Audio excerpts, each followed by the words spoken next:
The throne of Zeus was not forged from gold or ivory, but from a single unblemished piece of polished obsidian that had cooled in the void before time had a name. It drank the light of the celestial fires that burned in the great hall of Olympus, reflecting not the grandeur of the chamber, but the infinite star-dusted cosmos that was his dominion. From this seat he could feel the turning of galaxies, the birth cries of suns, and the faint incessant murmur of mortal prayers, a sound like a distant tide upon a shore of eternity. And he was bored. It was a profound, soul-deep ennui that no thunderbolt could shatter, no affair could truly alleviate. He had loved and warred, created and destroyed. He had seen empires rise from dust and return to it, watched heroes blaze like comets and fade just as quickly. The passions of gods and men, once a thrilling drama, now felt like a play he had seen 1,000 times. The lines memorized, the outcomes inevitable. Even Hera's jealousy, a force that could curdle oceans, had become a predictable, almost comforting part of the cosmic furniture. She sat on her own throne, a construction of moonstone and pearl, her gaze as sharp and discerning as it had been on the day of their union. "The mortals of Mycenae grow bold," she said, her voice cool and melodic, yet laced with the steel of a queen. "They sacrifice to Ares before battle, but offer you only the gristle and bone. It is an insult." Zeus barely turned his head. His gaze was fixed on the etheric pool at the center of the hall, its silvery surface shimmering with visions of the world below. "They are men, Hera. Their boldness is the fire that forges them. Let Ares have his due. War makes them loud." "And it makes you complacent," she retorted, a flicker of irritation in her ageless eyes. "There is a difference between kingly patience and neglect." He did not answer. He had no retort that would not be an admission of his own weariness. Instead, he let his consciousness drift, sinking into the pool, letting the ephemeral lives of mortals wash over him. He saw a king in Babylon decreeing a new law, a philosopher in Athens questioning the nature of the soul, a phalanx of Spartan soldiers marching to their deaths. He saw love and betrayal, birth and decay, the whole frantic, beautiful, and ultimately meaningless dance of humanity. It was a fleeting spectacle, a mayfly's dream, and it offered him no solace. His focus drifted, skimming over the wine-dark sea, past bustling port cities and silent sun-bleached ruins. He let his gaze settle on the scattered islands of the Aegean. Lonely jewels cast upon blue velvet. It was there, on a windswept shard of emerald and limestone named Seriphos, that he saw her. She was not a queen, nor a priestess, nor a warrior's daughter famed for her beauty.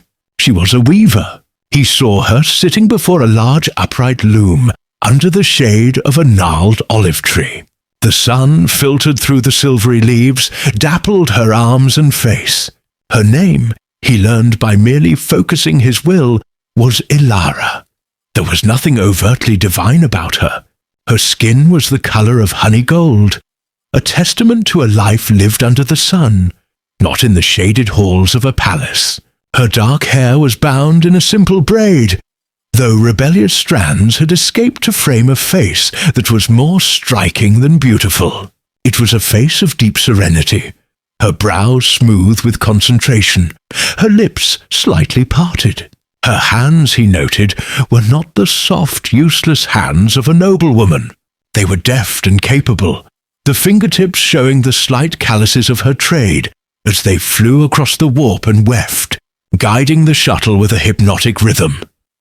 It was not her appearance that held him, though he found a strange appeal in her earnest simplicity. It was her song she was humming. It was not a performance, not a song for any audience, but herself and the clacking loom. It was a low, private melody, a wordless tune that spoke of the scent of brine on the breeze, the warmth of the sun on stone, the steady, satisfying creation of pattern and cloth beneath her fingers. It was a song of contentment. Zeus, the lord of Olympus, who commanded the lightning and whose voice was the thunder, found himself utterly captivated by the quiet hum of a mortal weaver on a forgotten island.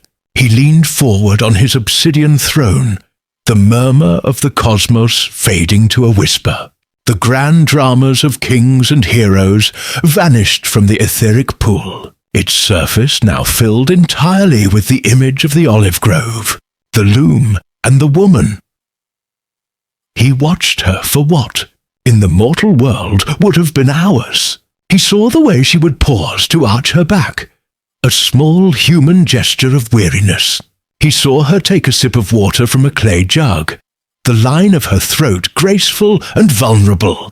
He watched as the shadows lengthened and the cicadas began their evening thrum. She finished her row, her hands stilling on the newly woven fabric, a deep blue, the colour of the sea at dusk. She looked at her work, and a small smile touched her lips. It was a smile of pure, unadulterated satisfaction, a creator's smile. In that moment, something shifted in the heart of Zeus. It was not the familiar, fiery lust that had driven him to Leda or Danae. This was different. It was a quiet, aching pull, a fascination that went beyond the flesh. Her contentment was a mystery more profound than the creation of a star. She, with her fleeting lifespan, her simple tools, and her small, fragile existence, possessed a peace that he, in all his infinite power and eternal life, had never known. She created beauty from thread and found joy in it. He ruled a universe and found only emptiness. Days turned into weeks. Zeus became a silent, obsessive observer. He neglected the petitions of minor gods, ignored the bickering of his children, and offered only curt, distracted responses to Hera's probing questions. The weather on Earth grew erratic. Sudden squalls battered the coasts of Attica, while unnatural droughts plagued the fertile plains of Thessaly. The sky, his very domain, reflected the turmoil in his soul. Olympus itself felt the change. A low, dissonant hum seemed to vibrate through the celestial halls, a sign that the king was not in balance. He learned her life. Her name was Elara. She was an orphan, raised by the other women of her small village. She lived alone in a small, whitewashed cottage overlooking the sea.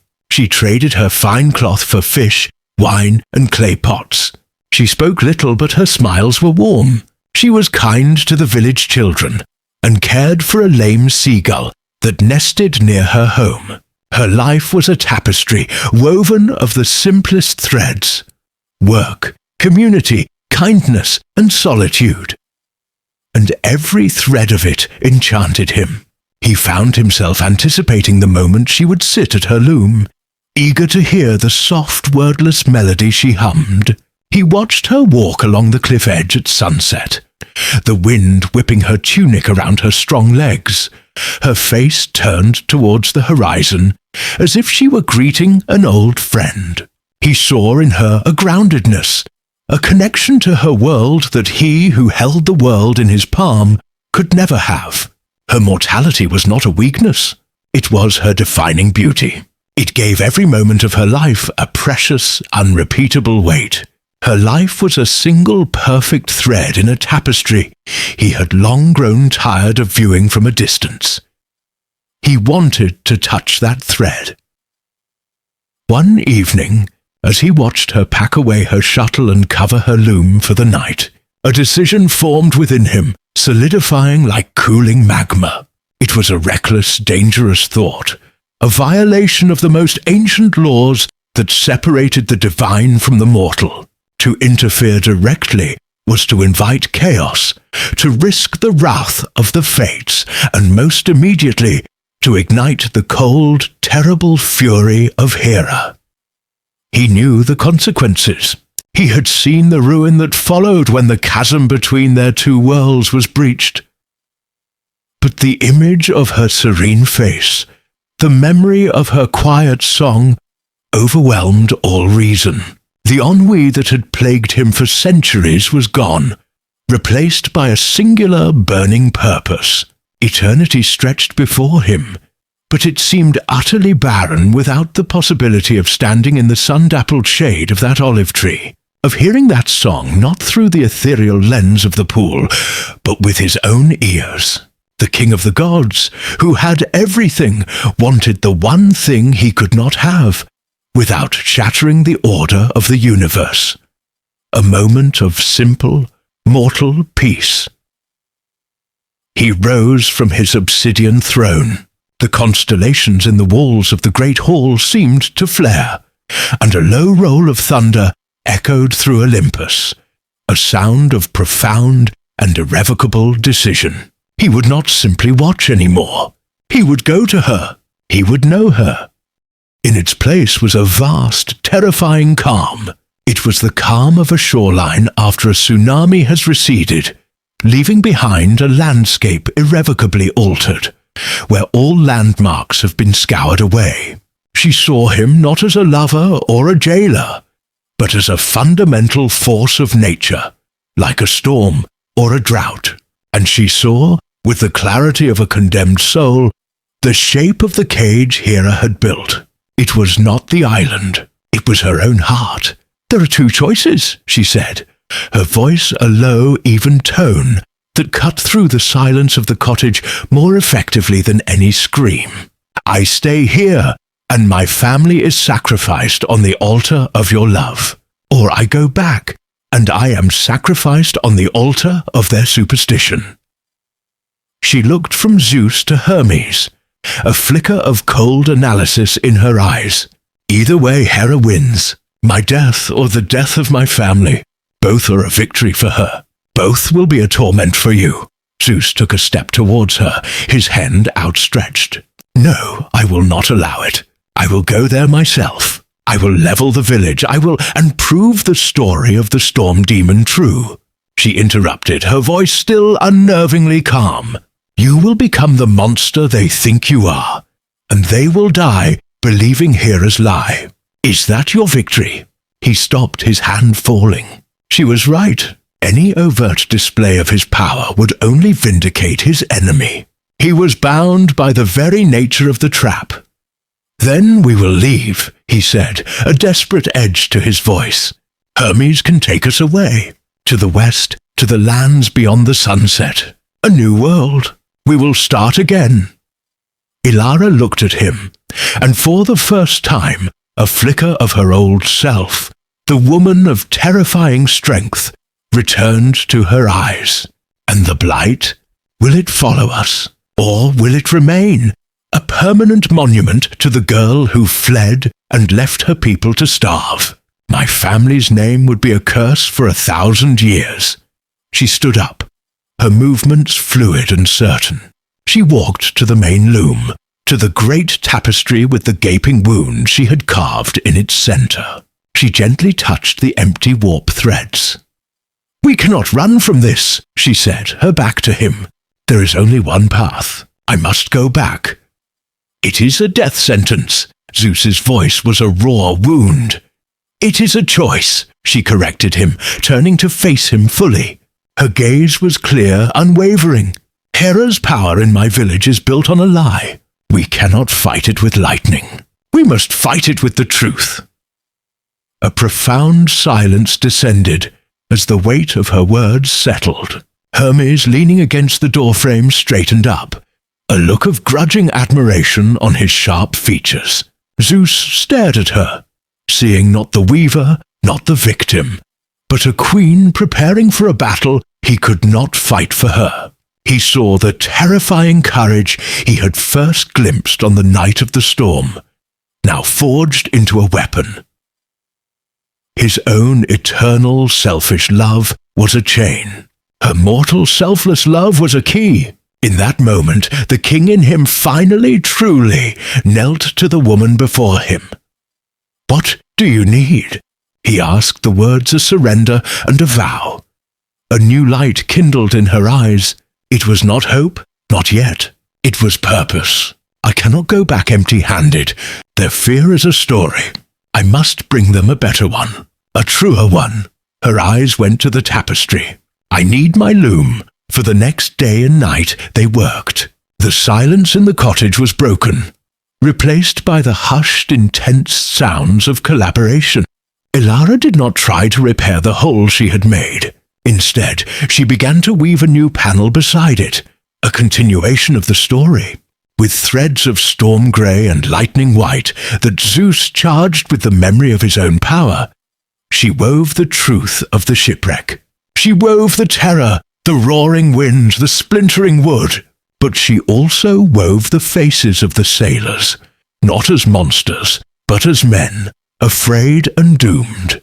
She wove Zeus's own anguish as he made his impossible choice. Then, using the gold of the sun and the silver of the well, she wove the island. She wove her own rescue, the cottage, the blessed olive tree. She wove the long weeks of their shared life, the raven's feather, the nautilus shell, the simple acts of carving a shuttle, of sharing a meal. She did not weave a romance. She wove a story of survival, of two beings trapped by circumstance, finding a strange and quiet peace. She wove their shared world, not as a lie, but as a complex and painful truth. As she worked, Zeus stood beside her, his hand resting on the top of the loom.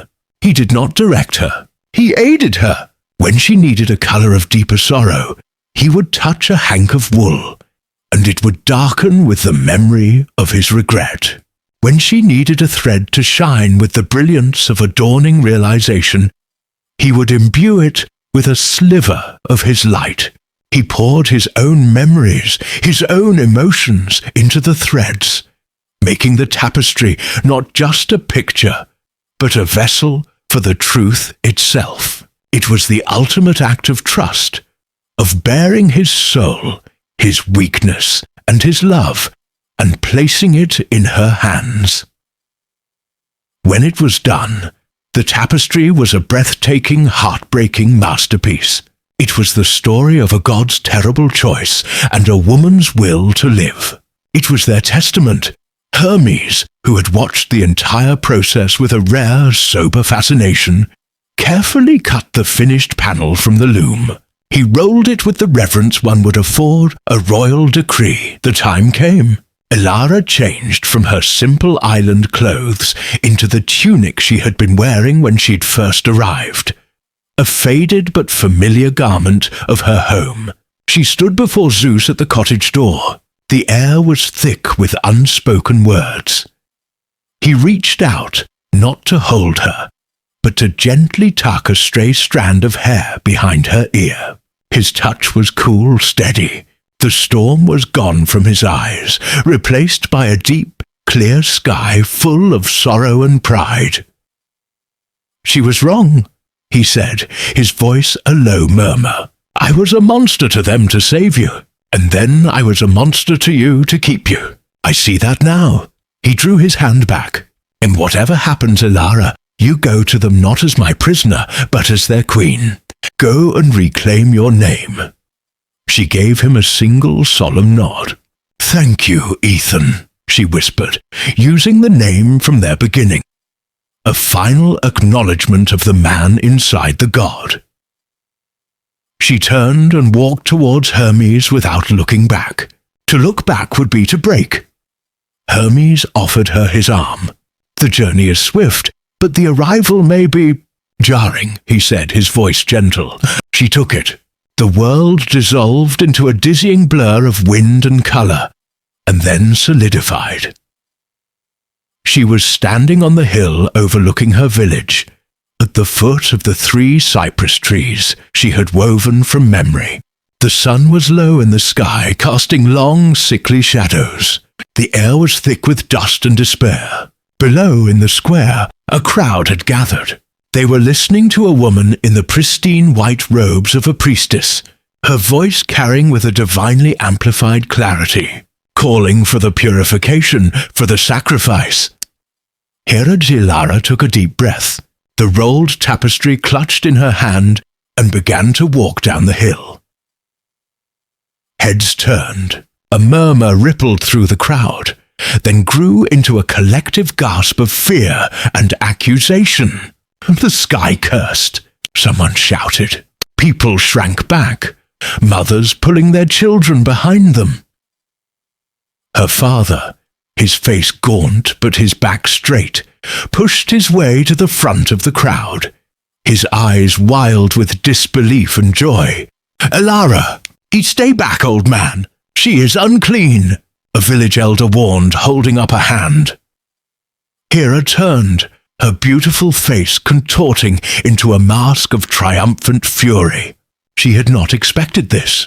She had expected Elara to die on the island, broken by despair. "Behold!" the goddess cried, her voice booming. "The curse returns to us. She has come to watch her family pay the price for her sins."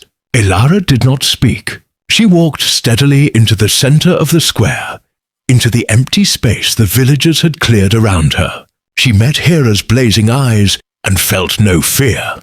She had faced a greater storm. She knelt, and with a single fluid motion unrolled the tapestry onto the dusty ground. The effect was instantaneous. A gasp went through the crowd as they saw the images, so vivid, so real. But it was more than sight. As the last of the tapestry unrolled, a wave of understanding, of pure, unadulterated emotion, washed over them. They felt the freezing spray of the sea. They felt the terror of the drowning men. They felt Elara's desperate fight for life and Zeus's agonizing choice. They felt the quiet solitude of the island, the warmth of the woven sun, the shared grief and the fragile peace. They lived her entire story in the space of a single heartbeat. The lie, for all its power, was a simple, brittle thing. The truth was complex, messy, and undeniable. It resonated in their bones. Hera stared aghast as the foundation of her power crumbled. "Lies! It is a demon's trick!" she shrieked, but her voice had lost its divine resonance. It was just the angry cry of a woman who had been outmaneuvered. The villagers were no longer looking at her. They were looking at Elara, at her father who now rushed to her side at the incredible story laid out on the ground. And then a single drop of water hit the dusty tapestry. Then another. A woman looked up at the sky, which had been a brassy, cloudless bowl for weeks. A single small grey cloud had gathered directly overhead. A soft, clean rain began to fall, washing the dust from the tapestry, making the colours gleam. It was not a storm. It was a blessing. The curse was breaking. Hera let out a sound of pure rage and vanished in a shimmer of frustrated light. The battle was lost. The crowd surged forward, not with anger, but with awe and shame. They touched the tapestry, their faces streaked with rain and tears. They looked at Elara, the girl they had named a curse, and saw the truth of her strength. She had not fled. She had returned, and she had brought the rain with her. Zeus's gaze drifted from his son's perceptive face to the cottage, where the woman who had undone him was sleeping. "She is weaving a tapestry of my failures," he said, his voice quiet, stripped of its usual thunder. "And she is using the truth as her thread. If I am to have any hope of showing her that we are more than the sum of our sins, I need to know the full depth of them. I need to know what Hera has done in my name." Hermes' glib expression softened. He saw now. This wasn't a dalliance. This was a siege. His father, the great Zeus, was besieged not by an army, but by the conscience of a single mortal woman. And he was losing. "The truth can be a heavy stone to carry, father," Hermes warned. I am weary of the weight of ignorance, Zeus countered. Go, be swift, be unseen. Bring me the truth, whatever its shape. Hermes gave a single sharp nod. He did not need a grand dismissal. The air beside him seemed to thin, to fold in on itself. For an instant his form was a blur of motion and stillness. And then he was simply gone. The only evidence he had been there at all was the faint, lingering scent of 1,000 dusty roads and the subtle displacement of the air, which now rushed back in to fill the space where a god had stood. Zeus remained on the cliff, watching the last of the sun bleed into the sea. He had sent his swiftest son on a fool's errand into the heart of his wife's territory. He had confessed his weakness. He had placed his hope in the hands of another. He had done all the things a king should never do, and he felt no regret, only the cold, clean ache of a decision finally made. Inside the cottage, Elara stirred. She awoke to the deep chill of the evening and the profound emptiness of the room. The silence was different now. It was not just the absence of their conversation. It was the absence of his presence. She sat up, her senses on high alert. The air was still settling, carrying a phantom scent of dry earth and distant places that did not belong on her island. She knew, with a certainty that went beyond logic, that they were no longer alone. Someone had been here. A new kind of fear, cold and sharp, pierced through the dull armor of her grief. Had Hera found them? Had one of her minions breached the ward? She looked towards the door, expecting to see a monster, a phantom, some new horror sent to torment her. Instead, she saw Zeus, standing silhouetted against the deep indigo of the twilight sky. He was looking out at the sea, but his posture was different. The heavy slump of despair was gone, replaced by a rigid waiting stillness. He was a predator, watching, listening. She realized then that the visitor had not been an enemy. It had been an ally. He had reached outside. He had broken his own rule.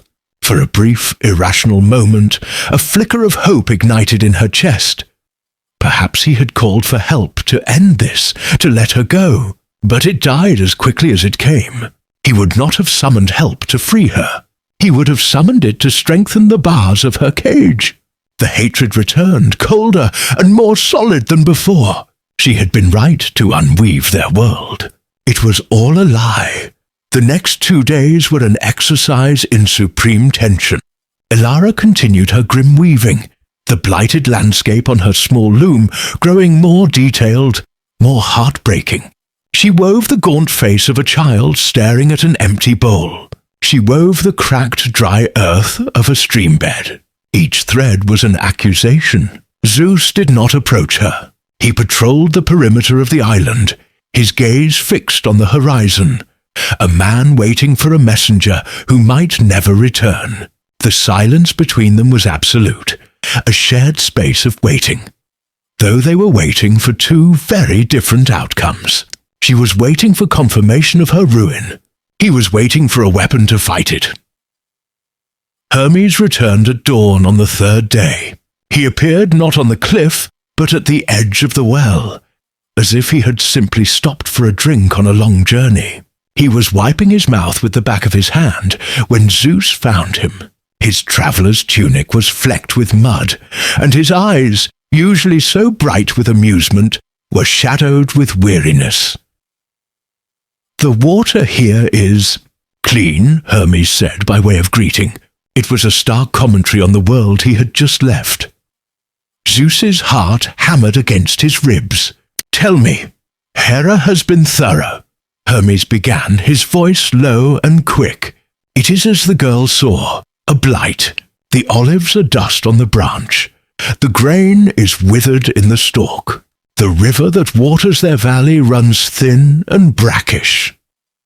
He paused, his sharp eyes meeting his father's. But it is not a blanket curse. It is precise. The blight is worst on the lands belonging to Elara's family. The herds of her neighbours sicken, but hers die. The wells of the village grow cloudy, but hers is dry. It is a surgical strike, designed to isolate, to starve, to create an object of blame. Zeus closed his eyes. The cruelty was as intricate as one of Hephaestus's automatons. And the people? He asked, his voice tight. They are hungry, and they are afraid, Hermes said. And frightened, hungry people need a reason for their suffering. Hera has given them one. He leaned closer, his voice dropping to a near whisper. The whispers started a month ago, carried by a travelling priestess no one had seen before. A woman of remarkable beauty and commanding presence. Hera herself, Zeus breathed, the name a venomous hiss. She spoke of a debt to the heavens unpaid.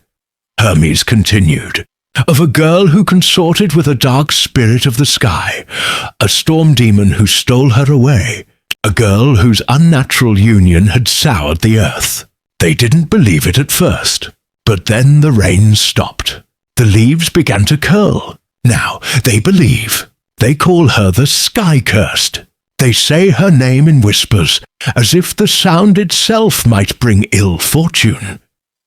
Every word was a hammer blow. Elara was not just a memory to her people.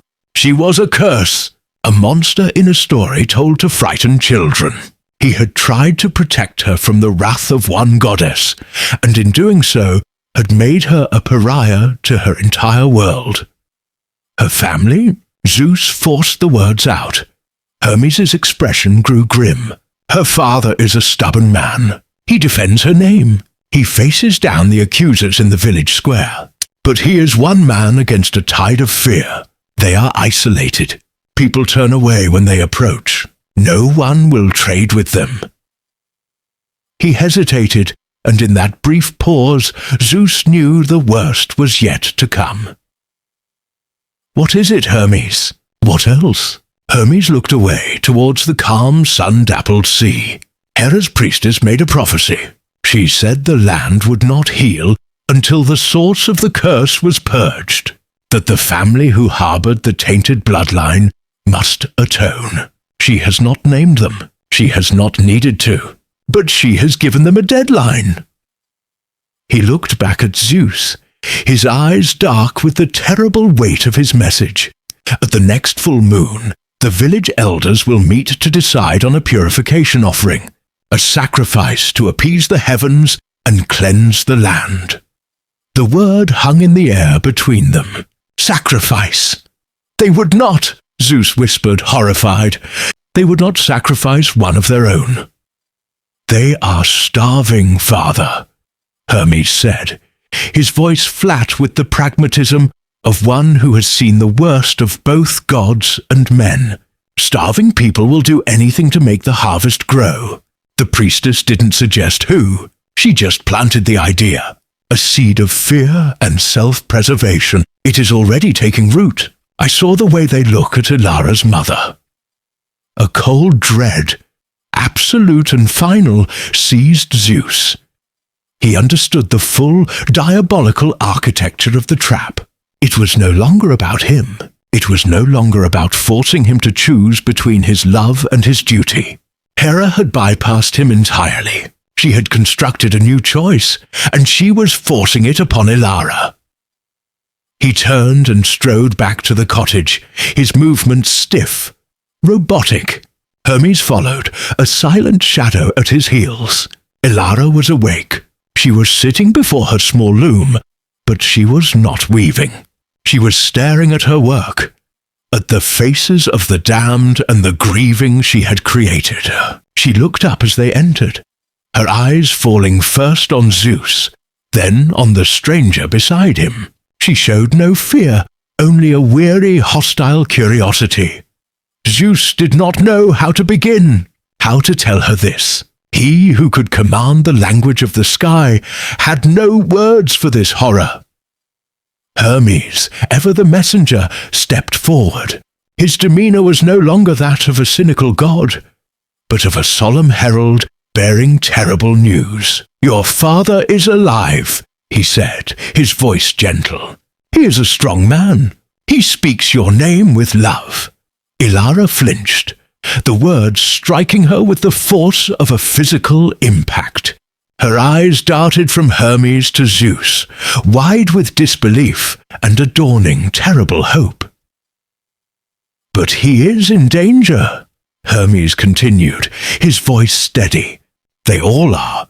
Your village is dying. A blight, sent by a jealous goddess, has poisoned the fields. The people are starving, and they have been told that you are the cause." He told her everything. He spared her none of the details. The whispers, the name sky-cursed, the isolation of her family, the prophecy of the priestess. He delivered the truth as a clean, sharp blade, knowing a slow cut would be crueler. Ilara listened, her face losing all color, becoming as pale as bleached bone. Her hands gripped the edges of her small loom, her knuckles white. She did not cry. The horror was too deep for tears. She was no longer just a prisoner. She was a pestilence. Her life, her breath, her very existence was the source of a plague that was destroying everyone she had ever loved. When Hermes finally fell silent, the quiet in the room was absolute. Ilara slowly, deliberately lifted her gaze to meet Zeus's. The hatred was gone. The anger was gone.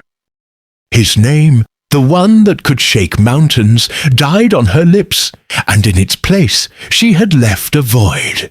Her hatred was not a fire. It was a vacuum, sucking all the warmth and light from the small world he had built. She turned from him, the dead leaf still clutched in her hand, and walked with a steady, deliberate pace to the main loom, to their tapestry.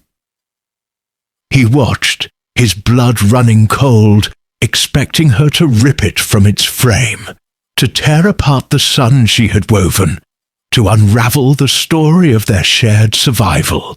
It would have been a mercy. Instead, she did something far worse.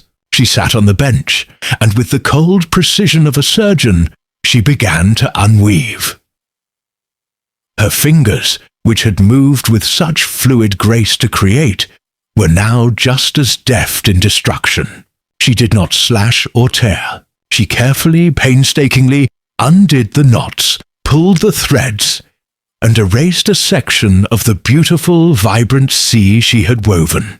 Thread by thread, the restless, living blue-green vanished, leaving behind the stark, empty warp of the loom.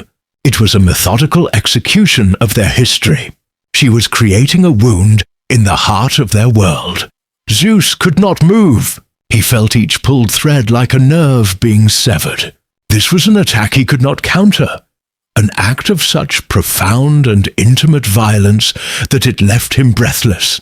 He had faced the fury of titans and the machinations of his own family, but he had never faced this, the quiet, determined erasure of love. He finally found his voice, a raw tear in the suffocating silence. "Ilara, stop!" She didn't look at him. Her fingers continued their work of undoing. "You wanted to know what I was weaving," she said, her voice devoid of all emotion. "Now you know. I am unweaving the lie." He took a step towards her, then another, his movements heavy, as if wading through deep water. He reached out, his hand hovering over hers, wanting to stop her, to still her fingers. But he couldn't. To touch her now, to use his strength against her, would be to prove her right.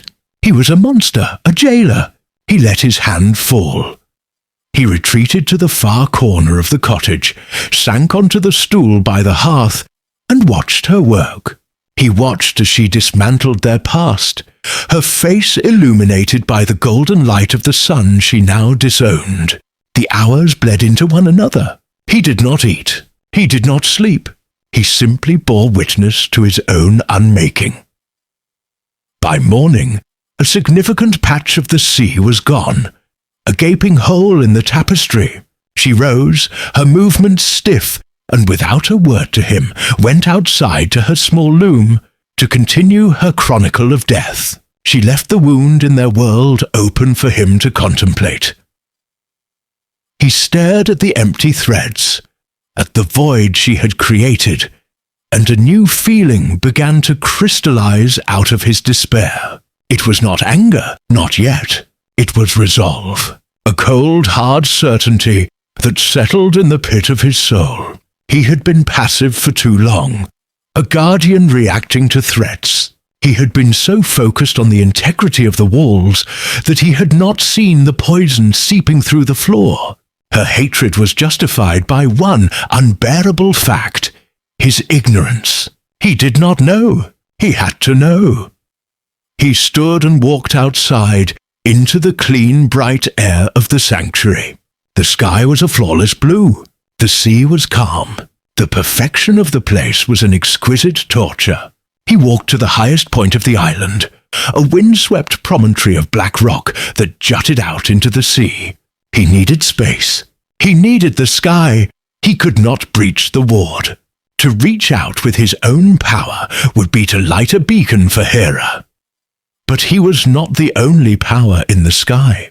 He had family, messengers, those who could move unseen. He needed Hermes, but how to call him? A prayer was a plea, a shout was a declaration. He needed a whisper that could cross the world, a message encoded in the very fabric of their domain. He closed his eyes and reached inward, not for the crackling, overt power of lightning, but for something deeper, something more fundamental. He sought the essence of the wind, the subtle currents of the air that bound the world together. Hermes was a master of these currents, his path a weave of unseen roadways through the sky. Zeus focused his will, gathering it into a single sharp point. He did not try to push it through the ward. Instead, he shaped it into a thought, a complex pattern of intent, a message for the traveler, a dropped feather, a wrong turn in the road, a whisper of a forgotten path. Find the silence. It was not a command. It was a subtle corruption of the natural world, a tiny, deliberate flaw introduced into the grand design, a signal only one god would be clever enough to notice and follow. He pushed the thought into the air currents inside the ward, knowing they would eventually press against the boundary, transferring the pattern, the resonance, not as a force, but as a subtle vibration, like a wine glass humming to a distant note. The effort was immense. It required a control so fine, it was like trying to carve a gemstone with a thunderbolt.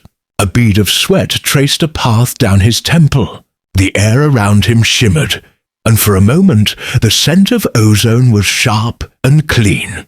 Then it was done. The message was sent, a bottle cast into a cosmic ocean. Now, all he could do was wait. He returned to the cottage to find Elara asleep, slumped over her small loom, her cheek resting on the half-finished image of her grieving mother. The dead leaf lay beside her hand. Even in exhaustion, she had not let it go. He looked at her, and the resolve in his heart warred with a grief so profound it threatened to bring him to his knees. He gently lifted her and carried her to her pallet, placing the leaf on the table beside the wooden bird. He covered her with a blanket, his touch as light as a breath, a ghost of the tenderness they had once shared. The waiting was the hardest part. Days passed. He watched Elara continue her grim work. She finished the face of her mother, then began weaving the blighted olive trees. Her threads a palette of browns and sick yellows. The small tapestry was becoming a masterpiece of misery, a perfect representation of the curse she believed herself to be. The cottage grew colder, the silence between them a tangible thing, broken only by the soft scrape and click of her shuttle. The arrival, when it came, was so subtle he almost missed it. There was no flash of light, no sound of winged sandals, just a shift in the air, a sudden sharp scent of dust from a long-travelled road. Zeus turned from the doorway where he had been watching the sea. A figure stood in the center of the cottage, slender and wiry, clad in a simple traveller's tunic. His face was all sharp, intelligent angles, his eyes alight with a restless, mercurial curiosity that seemed to take in the entire room. The god, the sleeping woman, the grand tapestry with its wound, and the small tapestry of horrors, in a single sweeping glance. Hermes. He did not bow. He leaned on an invisible staff, one eyebrow cocked. "A silent spot in the world," he said, his voice a dry whisper. "Interesting. I was on my way to Thrace, and I seem to have taken a wrong turn. You're looking well, father. Rustic. It suits you." His casual tone was a deliberate choice, a way of acknowledging the gravity of the situation by pretending it didn't exist. But his eyes, quick and ancient, missed nothing. They lingered for a moment on Ilara, then on the tapestry she was weaving. A flicker of something, pity, or perhaps just professional appreciation for a well-told tragedy, crossed his features. "She keeps you busy," Hermes observed, his gaze returning to Zeus. "She is the reason you are here," Zeus said, his voice low, not wanting to wake her. He stepped outside, and Hermes followed, melting out of the cottage as silently as he had arrived. They stood on the cliff's edge, the setting sun turning the sea to molten copper. "Hera has been active," Hermes said, his tone conversational, but his eyes were sharp. "New temples, grand sacrifices. She's putting on a show of magnanimity. It's making everyone nervous. I take it this little hideaway is the reason."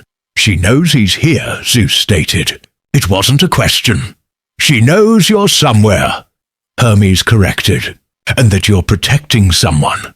She's cast a wide net. Blights, sudden floods, whispers of ill omen in a dozen different territories. She's not trying to find you with a spear.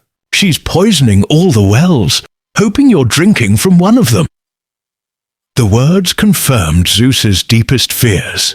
The blight Ilara had seen was real. It was one of Hera's many poisons. He felt a cold knot tighten in his stomach.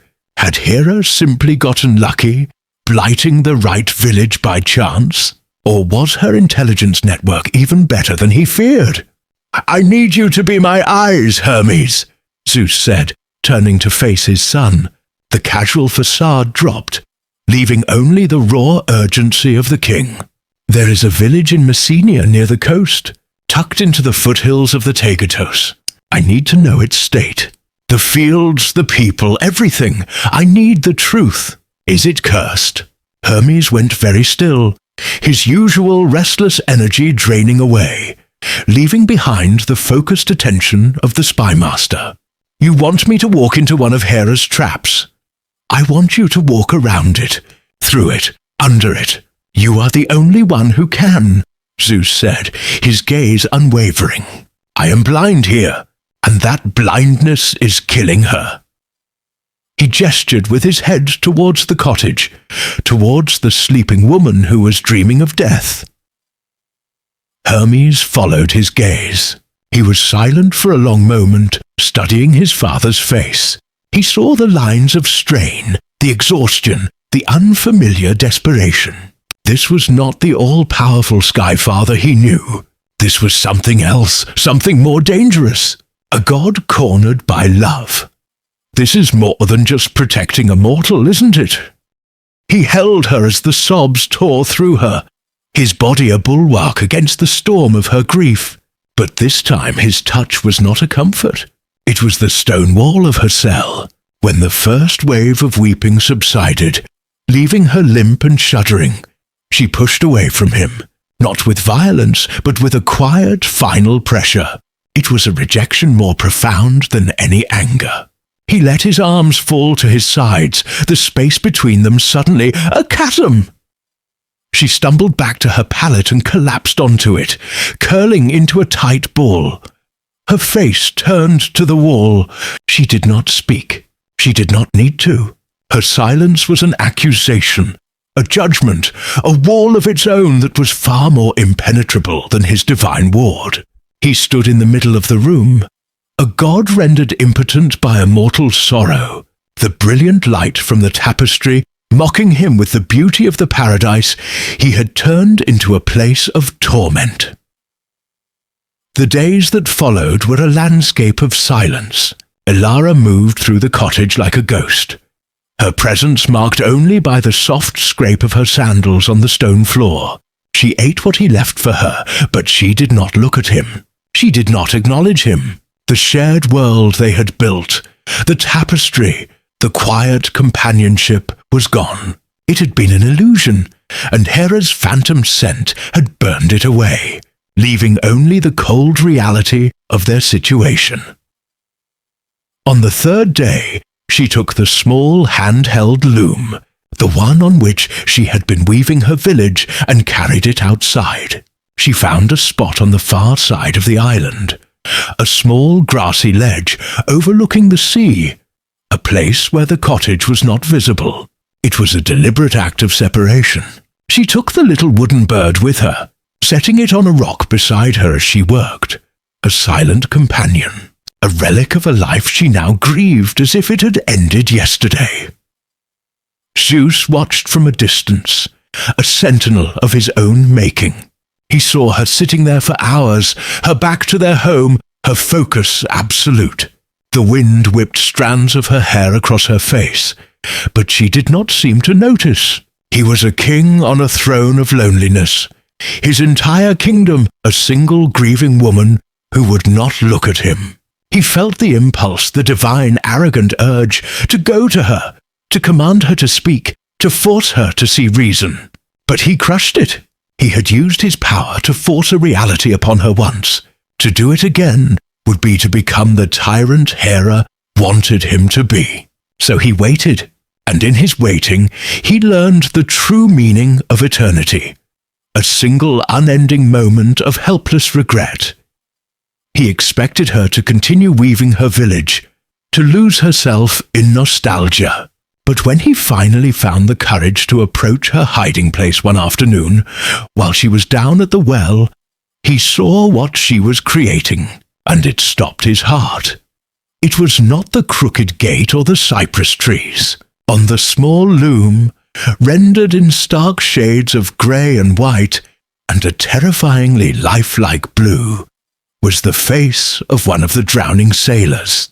His mouth was open in a silent scream, his eyes wide with the shock of the cold. She had captured the moment of his death from her memory, and given it a terrible permanence. It was a work of breathtaking skill and unbearable horror.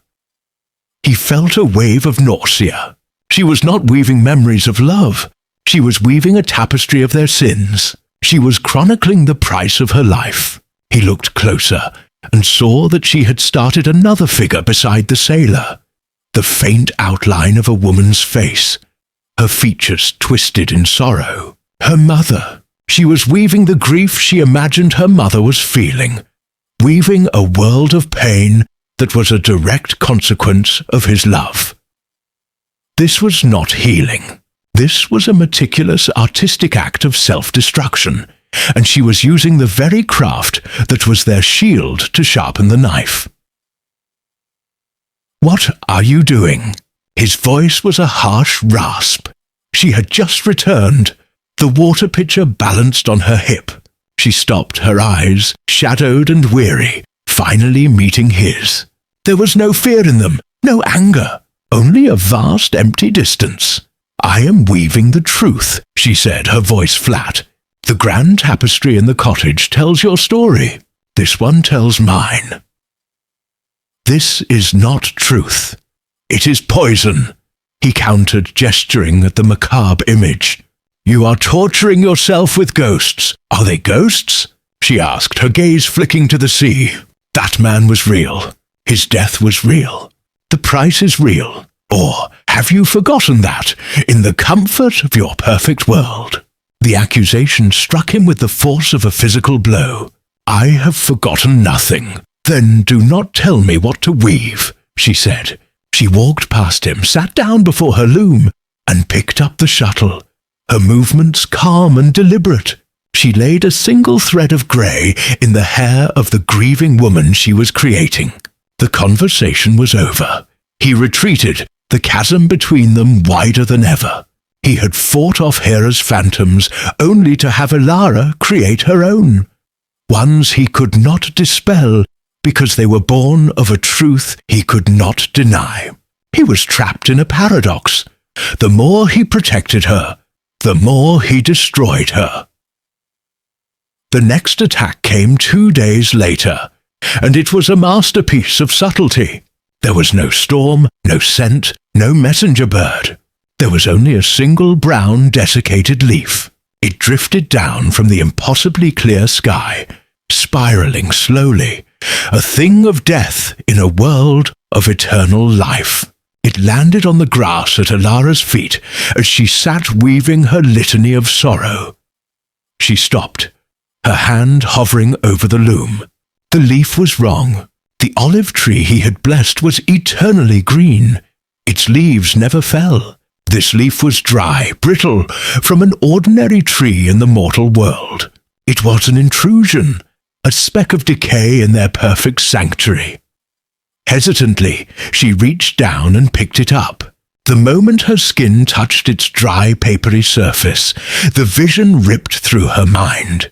It was not a dream or a memory. It was a flash of raw sensory information. She saw her village, but it was sick. The sun was a brassy, unforgiving disk in a hazy sky. The fields, which should have been green with new spring growth, were yellow and sere. The olive groves were blighted, their leaves curled and brown, like the one in her hand. She saw people, their faces thin, their movements listless. She saw her father, his shoulders slumped in defeat as he stared at a withered vine, and she heard a single whispered thought, a concept that bloomed in her mind like a black flower. A curse, a blight on the land. It began when the girl was taken. The vision was gone in a heartbeat, leaving her gasping. The dead leaf clutched in her hand. The vibrant green of the island sanctuary seemed to mock her. A jewel of life purchased at the cost of the slow death of her entire world. She scrambled to her feet, the small loom tumbling to the grass.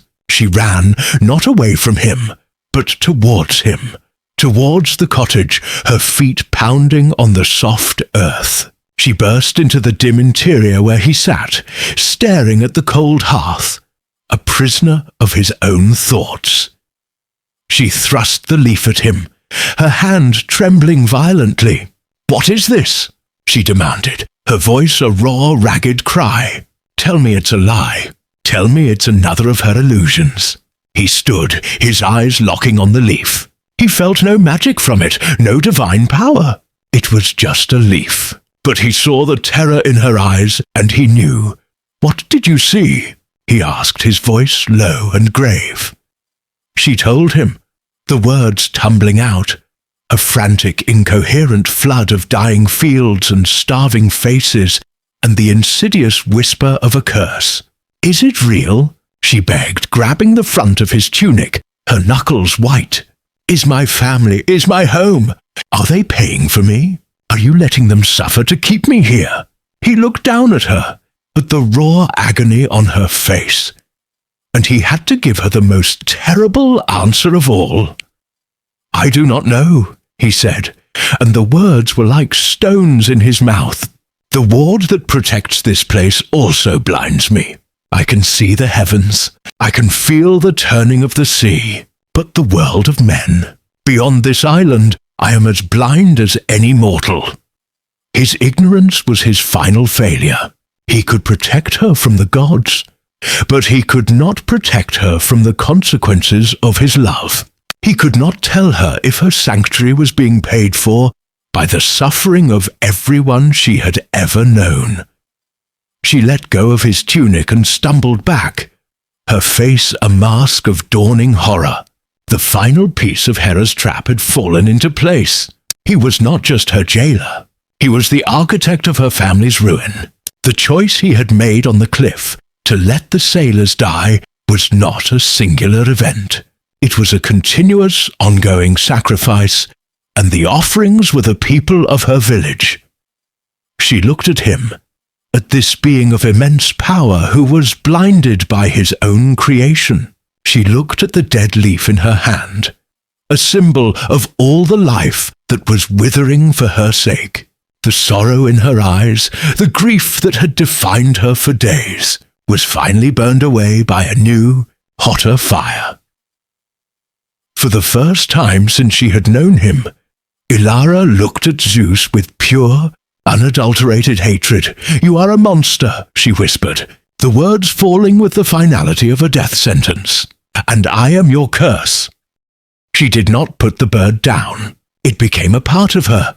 A smooth, dark weight she transferred from her pocket to the small ledge by her loom, to the table where she ate. Its presence was a constant silent hum beneath the surface of their days. The sanctuary, which had once felt like the entire world, now felt like a single, exquisitely detailed room in a much larger house she was forbidden to enter. The invisible walls of the ward, once a source of comfort, now felt like glass, showing her a freedom she could not have. Zeus watched her. He gave her space, a wide, careful berth, as if she were a wounded creature he was afraid of startling. The easy companionship they had forged in the wake of the storm vanished, replaced by a delicate, painful courtesy. He would bring her food, his eyes scanning her face for any change, any sign that the poison of hope was taking root. He would mend the garden fence, his movements powerful but lacking their former purpose. The actions of a man simply passing time. The laughter was gone, the quiet lessons in the stars, the shared fascination with her craft. All of it was suspended in the tense, waiting silence. She could not bring herself to work on the main tapestry. To weave the vibrant, living world of the island felt like a lie, when her heart was so full of a different landscape. The great loom stood silent. Their shared story paused mid-sentence. Instead, she took a small handheld frame loom, the kind she had used as a child, and began a new project. She used the plainest threads she had, undyed wool in shades of cream and grey, a dull brown from walnut husks, a faded green from nettles. She was weaving her village, not in a grand epic style, but in small, intimate details. The specific pattern of lichen on the stone wall by her family's cottage, the crooked gate that always sagged on its leather hinges, the shape of the 3 cypress trees that stood on the hill overlooking the fields. Each thread was a memory, a prayer. She wove with a desperate, hungry precision, trying to reclaim a piece of her past, to prove to herself that it had been real. He saw what she was doing. He would stand in the doorway of the cottage for long moments, watching her fingers work on the small frame. Her back was to him, a rigid line of concentration, and he knew she was building a wall between them, a wall woven of memory and homesickness. He felt a surge of divine jealousy so potent it almost choked him. It was not a jealousy of another man, but of a whole world he could never give her. He could offer her immortality, power, a paradise untouched by time, but he could not give her the crooked gate, the smell of her mother's cooking, the simple, anonymous piece of a mortal life. One evening, he came to her as she worked, the last of the light failing. He held out his hand. On his palm lay a nautilus shell, its chambers arranged in a perfect divine spiral, its surface shimmering with an pearlescent light that seemed to come from within. "I found it on the shore," he said, his voice quiet. "I thought the pattern might please you." It was an offering, a desperate attempt to remind her of the beauty of this world, their world. She looked at the shell. It was a thing of impossible perfection. a piece of cosmic geometry. A month ago she would have marveled at it, her fingers tracing its flawless lines. Now it felt alien, too perfect. Her village had been a place of beautiful imperfections, of things worn smooth by use and time. She took the shell, her fingers brushing his. "Thank you," she said, her voice polite, distant. "It is beautiful." She placed it on the table beside the rough wooden bird. The contrast was stark. The flawed handmade thing and the flawless natural one. A mortal memory beside a divine curiosity. Her gaze lingered on the bird. He saw it. He saw her choice. He turned without another word and walked out of the cottage, a king retreating from a battle he could not win. He went to the cliff's edge and stood there as darkness fell, a solitary figure warring with his own helplessness. Ilara worked late into the night, the light from the tapestry's woven sun casting a gentle glow on her small, new creation. She was finishing the section with the cypress trees, her needle dipping and rising when the scent came. It was not a gradual thing. One moment, the air in the cottage held the familiar scents of wool, wood smoke, and the sea. The next, it was filled completely and utterly with the smell of baking bread. Not just any bread. It was the specific, unmistakable scent of her mother's sourdough, rich with the aroma of toasted barley flour and, beneath it, a faint, sweet hint of aniseed, a spice her mother had loved. The scent was so real, so vivid, it was a physical presence in the room.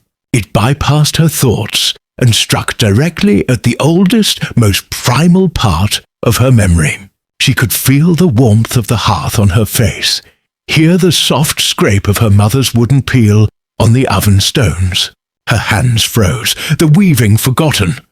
"Mother?" The name was a whisper, a breath of pure, involuntary longing. She stood up, her heart pounding a frantic, painful rhythm.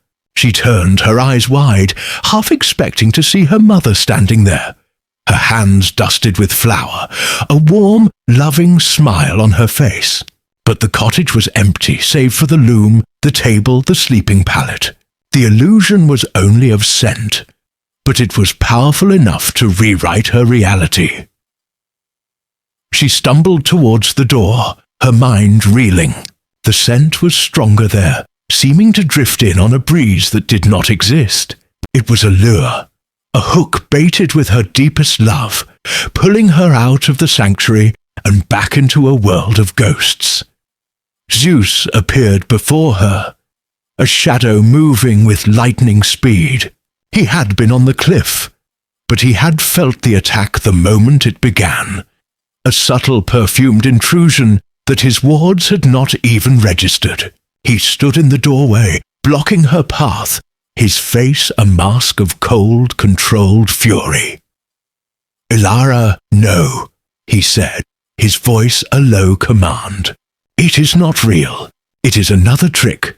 But his words were just sounds.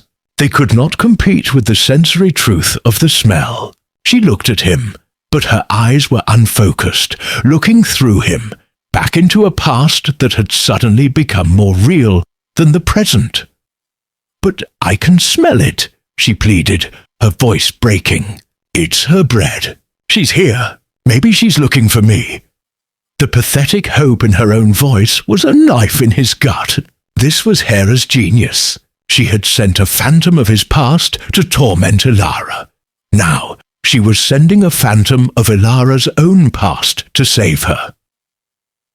"She is not here," he said, his voice gentler now, but firm. He reached out and gripped her shoulders, trying to anchor her in the present. "This is a memory, Ilara. A scent pulled from your own mind and given life to torment you, to make you forget that the world outside this place is what will kill you." She began to struggle against his grip, a frantic, desperate thrashing. "Let me go! I have to see. Maybe she's waiting." The scent was a poison of the sweetest kind, dissolving her reason, her fear, her hard-won acceptance. All that was left was the raw, primal need of a child for her mother. The smell was everywhere now, thick and cloying, a suffocating blanket of nostalgia. Zeus held her fast. He could feel the fine tremors running through her body. He could see the madness of false hope dawning in her eyes. He had to break the spell, but he had no weapon against it. He could not counter it with a storm, or silence it with a command. It was a part of her. He looked around the cottage, his gaze frantic. He saw the fire, the loom, the pitcher of water. Nothing. His eyes fell on the table, on the perfect nautilus shell he had given her, lying beside the little wooden bird. And he understood. He could not fight her past, but perhaps he could remind her of their present. Still holding her with one arm, he reached out, not with his hand, but with his will. He focused a sliver of his power, not on the scent, but on the tapestry. The woven sun, which had been a soft, gentle glow, suddenly flared. It did not become hotter, but its light intensified, washing the cottage in a brilliant, pure gold. Simultaneously, a sound filled the room, a low, resonant hum that came from the silver threads of the well. And from the wool he had imbued for her, new scents bloomed, pushing back against the phantom smell of bread, the sharp, clean fragrance of ozone from the storm-coloured threads, the deep, earthy smell of wet soil from the roots of the olive tree, the salty tang of the sea. It was a sensory counterattack, a symphony of their world, their creation, rising to meet the solitary note of her past. The golden light was so bright, it forced Elara to squeeze her eyes shut. The combination of new sounds and scents confused her, breaking the singular focus of the illusion. The smell of the bread was still there, but it was no longer all-encompassing. It was now just one scent among many. "Elara," Zeus's voice was in her ear, a low, urgent murmur. "Look at what we have made. This is real. The light is real. The water is real. I am real." She opened her eyes. The cottage was blazing with the light of her own creation.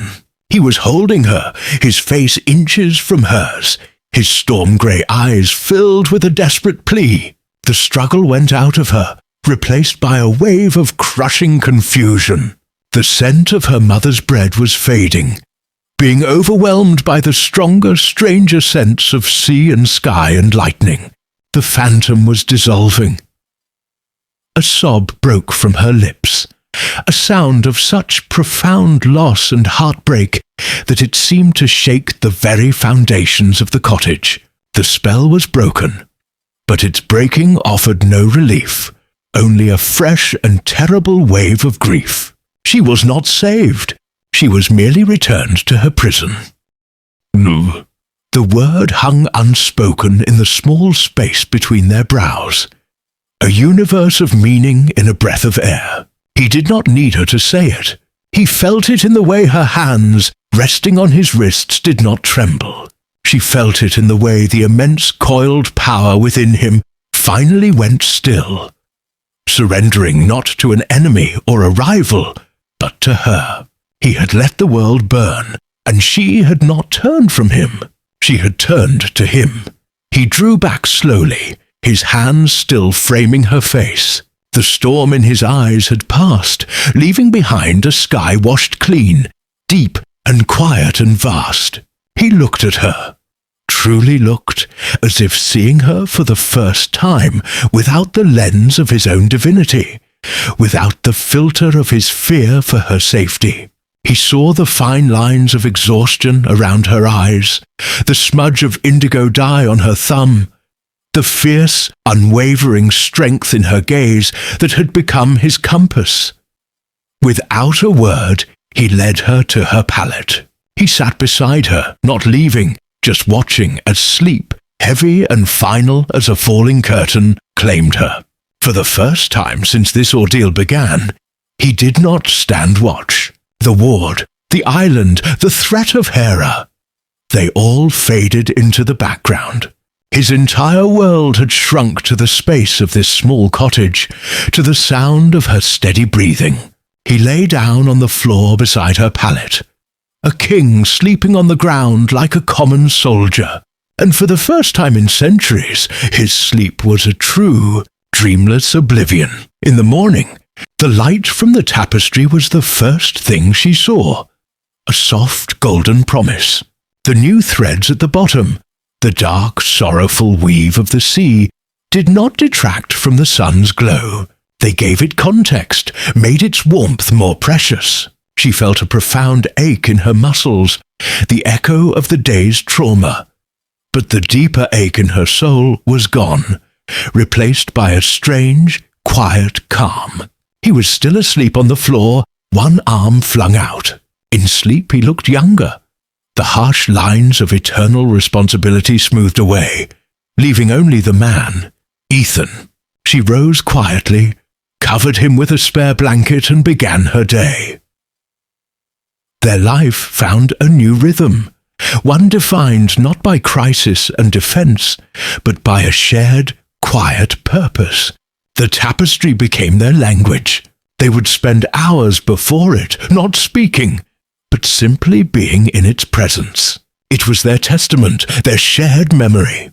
He would bring her things from the island. A raven's feather of perfect iridescent black, a piece of sea-smoothed quartz with a vein of gold running through it. And she would find a way to weave their essence into the cloth. He was no longer just a source of power for her threads. He was a collaborator, a curator of their world. He began to change in small, profound ways. One afternoon he laughed. She was trying to teach him to spin wool with a drop spindle, and his large, clumsy fingers sent the tool wobbling to the floor for the 5th time. He looked at it, then at his hands, and a low chuckle started in his chest, growing into a true, unburdened laugh that filled the cottage with a sound she had never heard from him before. It was a sound of pure mortal amusement. It startled them both into silence, and then she began to laugh too, a release of tension she hadn't known she was holding. He started to work with his hands, not with power, but with skill. He repaired a loose stone in the cottage wall, his focus absolute. He carved a new shuttle for her from a piece of driftwood, its surface sanded smooth as polished bone. These were acts of a man creating a home, not a god maintaining a prison. He was rooting himself, not just his power. In this soil, the peace, when it was broken, came not with a roar, but a whisper of wings. It was a gull, larger than any she had ever seen, with plumage as white as bleached sailcloth, and eyes like chips of obsidian. It landed on the stone wall of her garden one morning, bold and unafraid. Animals usually gave Zeus a wide berth, sensing the contained energy in him. But this one seemed oblivious. It stood, cocking its head, watching her as she weeded her herbs. She felt a prickle of unease. It was too still, too deliberate. Zeus was at the well, drawing water. She straightened up slowly, her eyes locked with the bird's. It opened its beak and deposited a small, dark object onto the stone wall. Then, with a single powerful beat of its wings, it launched itself into the air and was gone, vanishing into the glare of the sun. Her heart began to beat a little faster. She approached the wall cautiously. Lying there was a small, crudely carved bird. It was made of dark, weathered olive wood, the kind that grew far inland, not here on the coast. Its shape was simple, almost childlike, but the grain of the wood, the specific way one wing was carved slightly higher than the other, she knew it instantly. Her breath hitched. She reached out a trembling hand and picked it up. It was light, familiar, a phantom weight from a lifetime ago. Her father had carved it for her on her 5th birthday. She had lost it in the fields near her village years before she had ever met Ethan. A wave of dizziness washed over her. It was impossible. How could it be here? How could that gull have found it and known to bring it to her? It was a message. But from whom? Zeus came up behind her, the buckets of water sloshing softly. "Ilara?" he asked, his voice laced with concern. He had felt the spike of her alarm like a disturbance in the air. She turned, her face pale, and held out her hand, opening her fingers to reveal the wooden bird. He looked at it, and his face, which had grown so open and relaxed in the past weeks, instantly hardened into the grim, guarded mask of the god. The air around him grew cold. He knew, with the certainty of an ancient being who understood the subtle machinations of his enemies, what this was. "Where did you get this?" he asked, his voice dangerously low. "A gull," she whispered, her throat tight. "It brought it. It just left it and flew away." "Hera," he breathed, "the name a curse." He took the small carving from her palm, holding it as if it were a scorpion. He examined it, his eyes narrowed, searching for a trace of divine power, a magical taint. He found none. It was just a piece of wood, a memory, and that was what made it so terrifying. "This is a new poison," he said, his gaze lifting to meet hers. It was filled with a cold dread. "She is not trying to kill you with despair anymore. She is trying to kill you with hope." The words sank in, chilling Ilara to the bone. Hope. The bird was a message that the world outside still existed, that her past was not entirely gone, that somewhere, somehow, there was a link between her old life and this one. "What does it mean?" she asked, though she already knew. "It means she has found a new way through the ward. Not with power, but with sympathy. The ward is designed to repel hostile forces, things that wish this place harm. That gull had no malice. It was merely a messenger, carrying an object that belongs to you. It is a part of your own history, your own soul. The ward would not see it as a threat." He closed his hand around the small bird, his knuckles white. "She is reminding you that you had a life before this, a family, a home that was not a gilded cage." The truth of it was a physical blow. In the aftermath of the storm and the sailors' deaths, she had accepted this island as her entire world. She had chosen it. She had woven its tragedy into its very fabric. But this small, simple object cracked that acceptance wide open. It brought with it the scent of her mother's baking, the sound of her father's laughter, the feeling of running barefoot through the meadows of her childhood.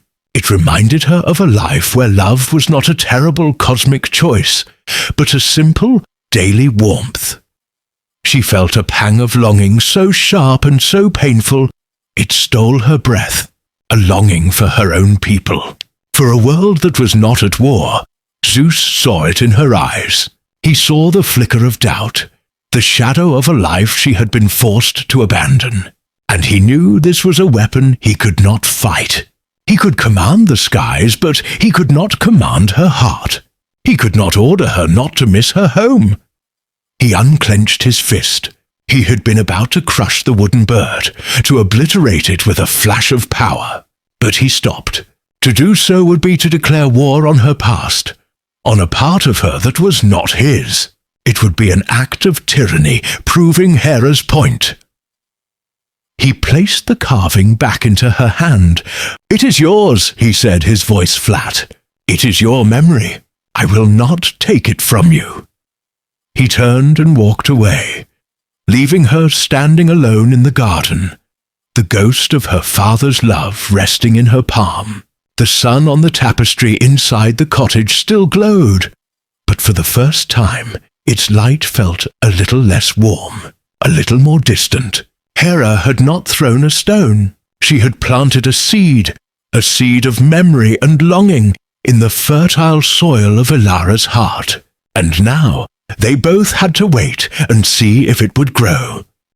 The agony on his face was more terrible than the storm. Elara saw in him the torment of a being whose very nature was being held hostage. He was power incarnate, and he was being forced to witness the ultimate powerlessness. The ship gave a gut-wrenching lurch, driven onto a submerged reef just beyond the ward's invisible boundary. The sound of splintering timber, a sharp, percussive crack like a bone snapping, was just audible over the muted howl of the wind. One of the sailors was thrown against the mast, slumping into the waves, a brief flash of white face before he was gone. Hera's cruelty was a masterpiece. It wasn't just about forcing a choice. It was about forcing Elara to make the choice too. Hera was asking her, "What is the price of your life, little mortal? Is it worth 4 of your own kind? 5? To demand he save them would be to demand her own death. To stay silent would be to consent to their murder. Her heart hammered against her ribs, a frantic drumbeat against the symphony of destruction. She looked from the breaking ship to the rigid, trembling form of the god beside her. He was waiting for her judgment, her condemnation, her plea. He was giving her the power to decide which monster he would become. In that instant, her fear and horror were burned away by a cold, sharp clarity. This was the true battle, not the storm, not the phantoms in the night. This was it, a battle for his soul and hers, and she would not let Hera win. She reached out and grabbed his arm. His muscles were like stone beneath her fingers, vibrating with a contained power that wanted desperately to be unleashed. He flinched, expecting her to pull him, to urge him towards action.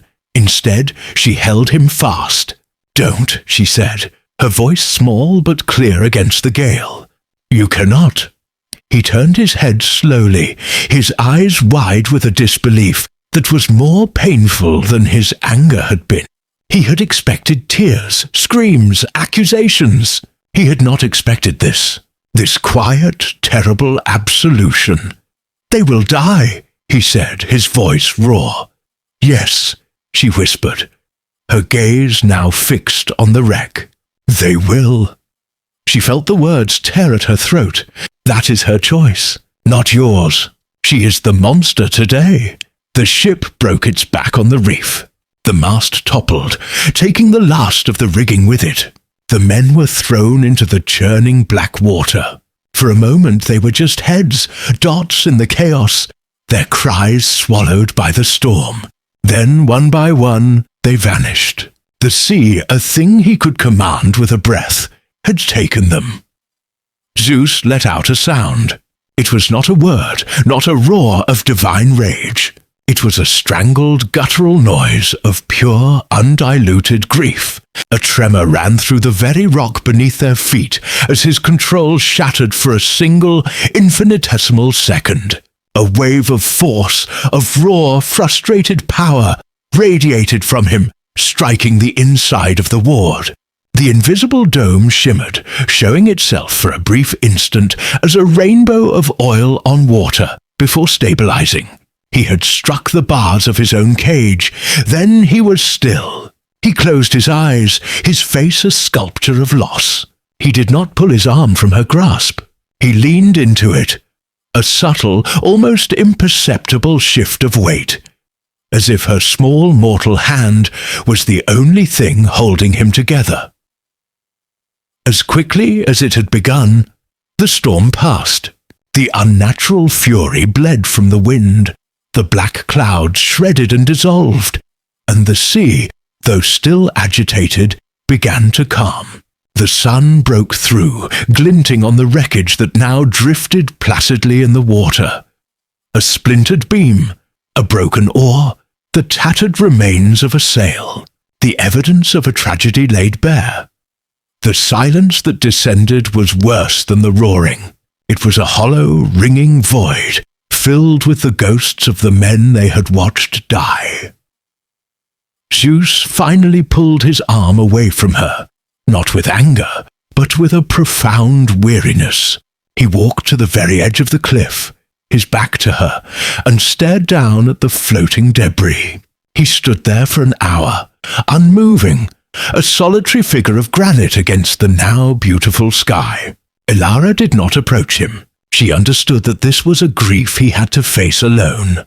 He was not just mourning the sailors.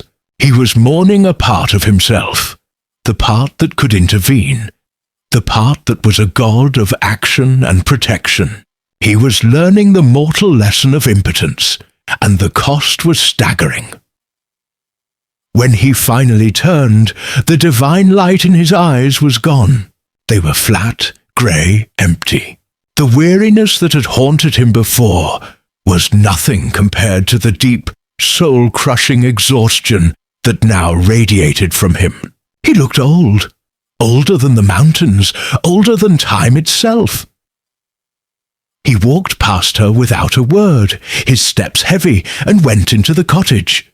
He did not look at the loom, did not tend the fire. He sat on the stool by the cold hearth, the same place he had sat when he confessed the story of Semele, and stared at his hands, the hands that could command lightning and had, just now, done nothing.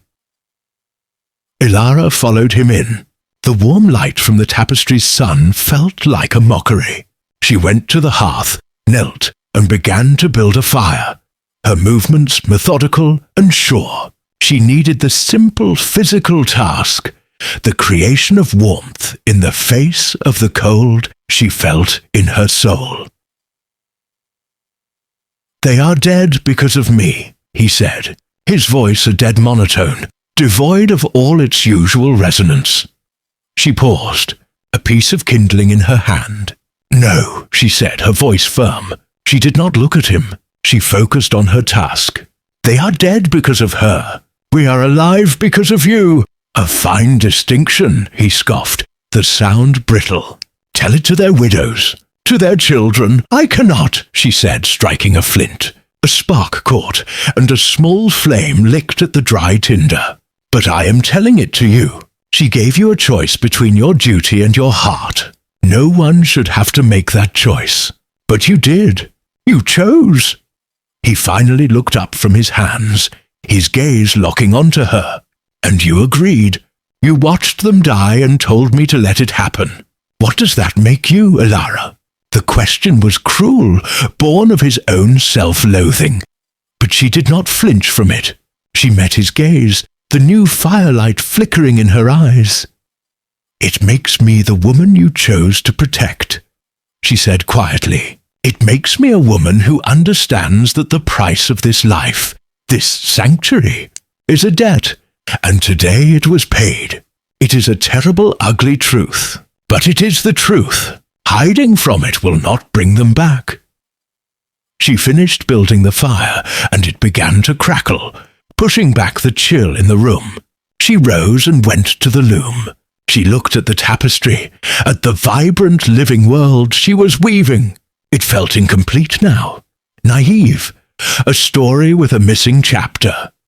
She selected a new set of threads, not the bright gold of the sun or the living silver of the well.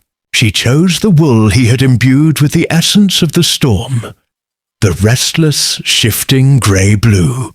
She took a skein of the darkest indigo she had, the colour of a deep, starless night, and she took a skein of pure, stark white, the colour of sea foam and bone.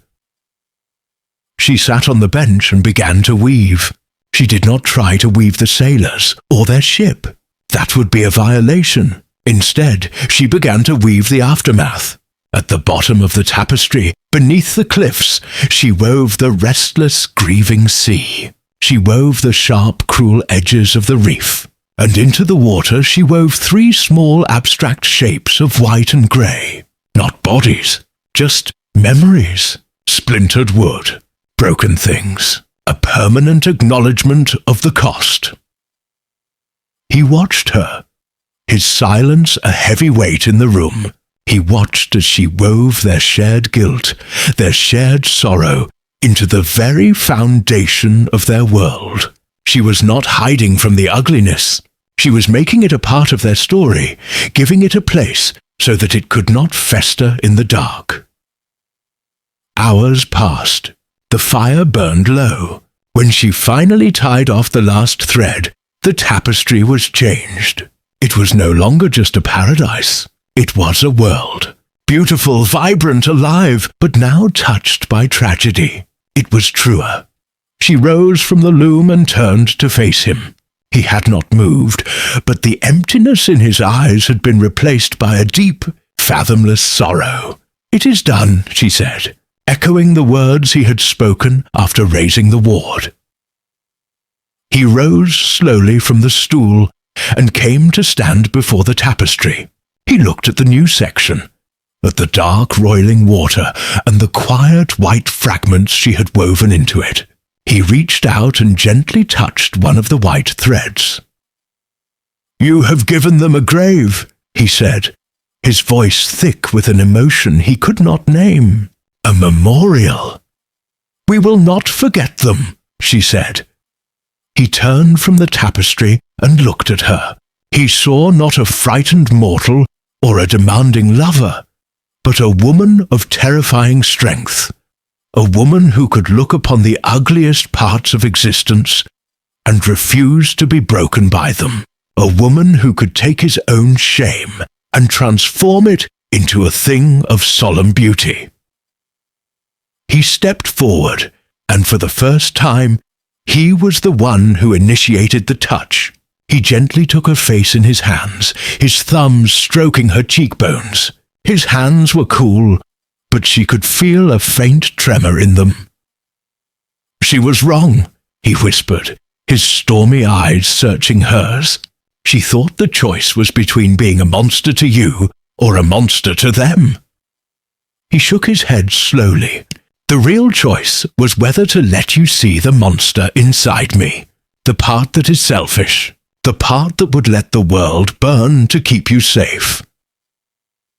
"That is not a monster," she said, her voice catching. That is, she couldn't say the word. It was too large, too new. He seemed to understand. He leaned down and pressed his forehead against hers, closing his eyes. She felt the last of his divine guard crumble, the last vestiges of the king dissolving, leaving only the man. Ilara's last act was to tie off the final golden thread. The moment she did, the strength that had flooded her vanished, leaving behind an exhaustion so profound it was like a physical weight. Her arms dropped to her lap, her head bowed, and she would have fallen from the bench if Zeus had not been there. He caught her, his arms sliding around her, supporting her weight as a wave of tremors racked her body. She had been a conduit for something far beyond mortal capacity, and her body was now paying the price. He lifted her as easily as if she were a child and carried her to her pallet. The cottage was warm, bathed in the soft, persistent glow from the tapestry. The small sun she had woven was no longer blazing, but it held a steady, gentle light, like the first rays of dawn, a permanent source of warmth and hope, now woven into the fabric of their home. Zeus gently laid her down, pulling a woolen blanket over her. Her eyes fluttered open, finding his. They were dark with fatigue, but clear. The despair was gone. "You did it," he whispered, his voice rough with a mixture of awe and relief. He brushed a stray strand of hair from her forehead, his touch surprisingly gentle. "I have seen Hephaestus forge wonders in the heart of a volcano. I have seen Athena weave destinies. I have never seen anything like that." He was looking at her not as a mortal woman he was protecting, but as an equal, a fellow creator who had wielded a power he did not possess and could not fully comprehend. The realization sent a different kind of warmth through her, one that had nothing to do with the glowing tapestry. She was too tired to speak, but she held his gaze, a silent acknowledgement passing between them. They had faced the darkness together and had kindled their own light. He stayed by her side, a silent vigil, until her breathing deepened into the rhythm of a deep, healing sleep. Only then did he rise and walk to the loom. He stood before the tapestry, a god gazing upon a work of mortal hands. The small sun pulsed with a soft, living light. He reached out, his fingers hovering just inches from the golden threads. He could feel the warmth, the pure, untainted concept of hope that she had poured into it. It was a shield of a different kind, one that protected the heart. He knew then that Hera's attack had been a terrible miscalculation. She had meant to break Ilara's spirit, but instead she had shown them both the true nature of their combined strength. The days that followed were quiet, filled with a sense of recovery and a new, deeper intimacy. Ilara's strength returned slowly, and she found that the sanctuary itself seemed to aid her. The water from the well was more refreshing, the air cleaner, the food from her garden more nourishing. The light from the tapestry was a constant comforting presence, a silent testament to their victory. They fell into a new domesticity. He would watch her spin, fascinated by the way she could turn a chaotic mass of fleece into a single strong thread. She would watch him mend his tunic, his large, powerful hands surprisingly deft with a needle, a skill learned over centuries of solitary wandering. He taught her the names of the constellations she had never seen before, pointing them out in the impossibly clear sky of their protected world. She taught him how to read the patterns in the wool, how to feel the quality of a fleece with his eyes closed. One afternoon, as she worked on a section of the tapestry depicting the sea, she struggled to capture the right color, the deep, shifting blue-green of the water just before a storm. All her dyes seemed flat, lifeless. He came and stood beside her, watching her frustrated efforts. "You are trying to weave the color of the sea," he said, "but you should be weaving the feeling of it, its power, its restlessness." He knelt beside her and took a skein of undyed wool. He held it in his cupped hands, closed his eyes, and went very still. Ilara watched, holding her breath. She saw no light, heard no sound, but she could feel a change in the air, a subtle shift in pressure, the scent of ozone and distant rain. When he opened his hands, the wool was no longer white. It was a color she had no name for, a swirling, complex shade of gray, blue, and silver that seemed to move and shift as she looked at it. It was the color of his eyes. It was the color of a storm contained. "Try this," he said, his voice a little strained. She took the wool from him. It felt cool to the touch, and a faint vibration, like the hum of a distant sea, seemed to emanate from it. When she wove it into the tapestry, it was perfect. It captured the wild, untamable spirit of the ocean in a way no simple dye ever could. From then on, their work truly merged.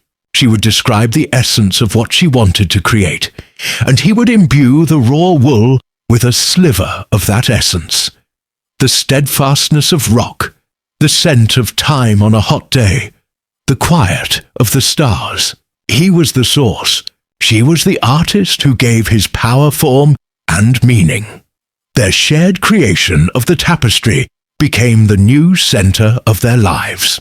It was their story, their shield, their world, growing more real and more powerful with every thread. The line between them, of god and mortal, protector and protected, had blurred into something else entirely. A partnership so unique and profound that neither of them had a name for it. The next attack was not aimed at her heart, but at his. It began as a storm, a real one this time.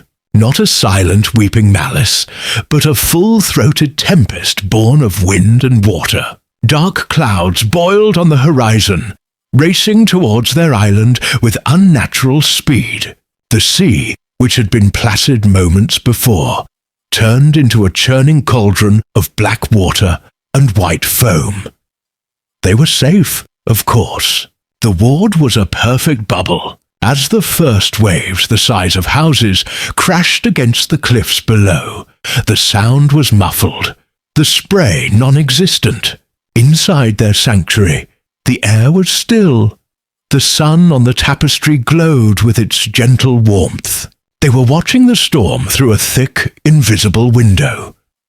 Zeus stood at the cliff's edge, his expression grim. "This is her work," he said, his voice a low rumble that was nearly lost in the muted roar of the wind. A natural storm, but amplified. "Goaded into a frenzy. Why?" Elara asked, coming to stand beside him. The sheer elemental fury of the scene outside their peaceful haven was terrifying, even from a position of absolute safety. "To remind me," he said, his eyes fixed on the maelstrom, "to remind me of what I am, what I control, and what I am choosing not to." As he spoke, a new element appeared in the chaos. A ship. A small tubby fishing boat with a single mast and a tattered flapping sail. It was hopelessly outmatched, tossed on the waves like a child's toy. It was being driven relentlessly towards the island, towards the very cliffs on which they stood. Elara gasped, her hand flying to her mouth. She could just make out the figures of the sailors, maybe 4 or 5 of them, clinging desperately to the mast, their movements frantic and doomed. "They'll be smashed on the rocks," she cried, turning to him.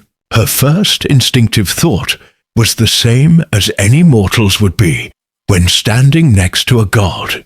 "Can't you do something? Stop the wind? Calm the waves?"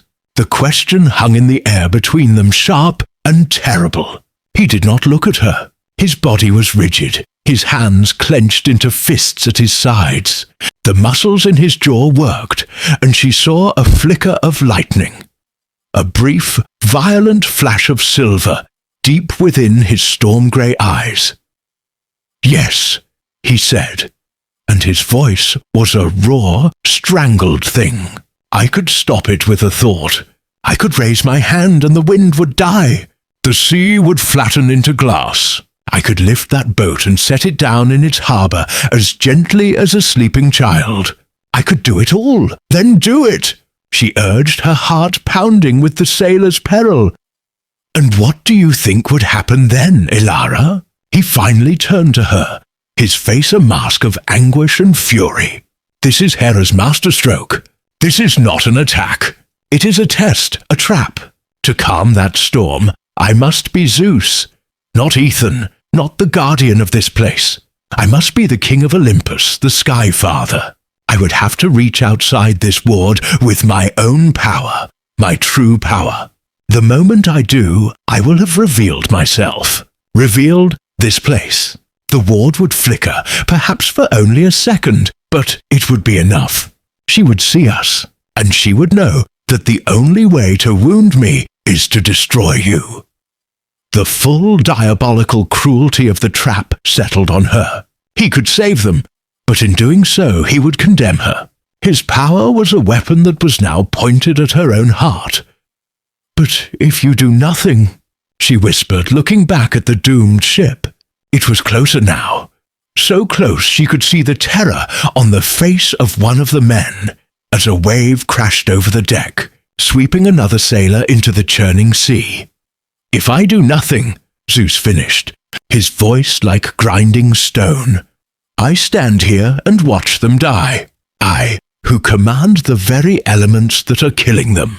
I will be a coward, a god who hides behind a mortal's skirts while men drown at his feet." He let out a bitter, humorless laugh. "She has given me a choice. I can be a monster to you or a monster to them. Either way, in your eyes, I become a monster." He was trapped. They both were. Spectators at a murder of Hera's design, where the only weapon that could stop it was the one that would kill them next. Elara looked from the desperate drowning men to the god beside her, a being of unimaginable power who was rendered utterly helpless by his love for her. The storm raged outside their bubble, But the true tempest was here, in the space between them, in the impossible soul-destroying choice he had to make. The morning that followed was not silent. For the first time, Ilara heard him moving about before she woke. The scrape of the stool, the soft clink of pottery.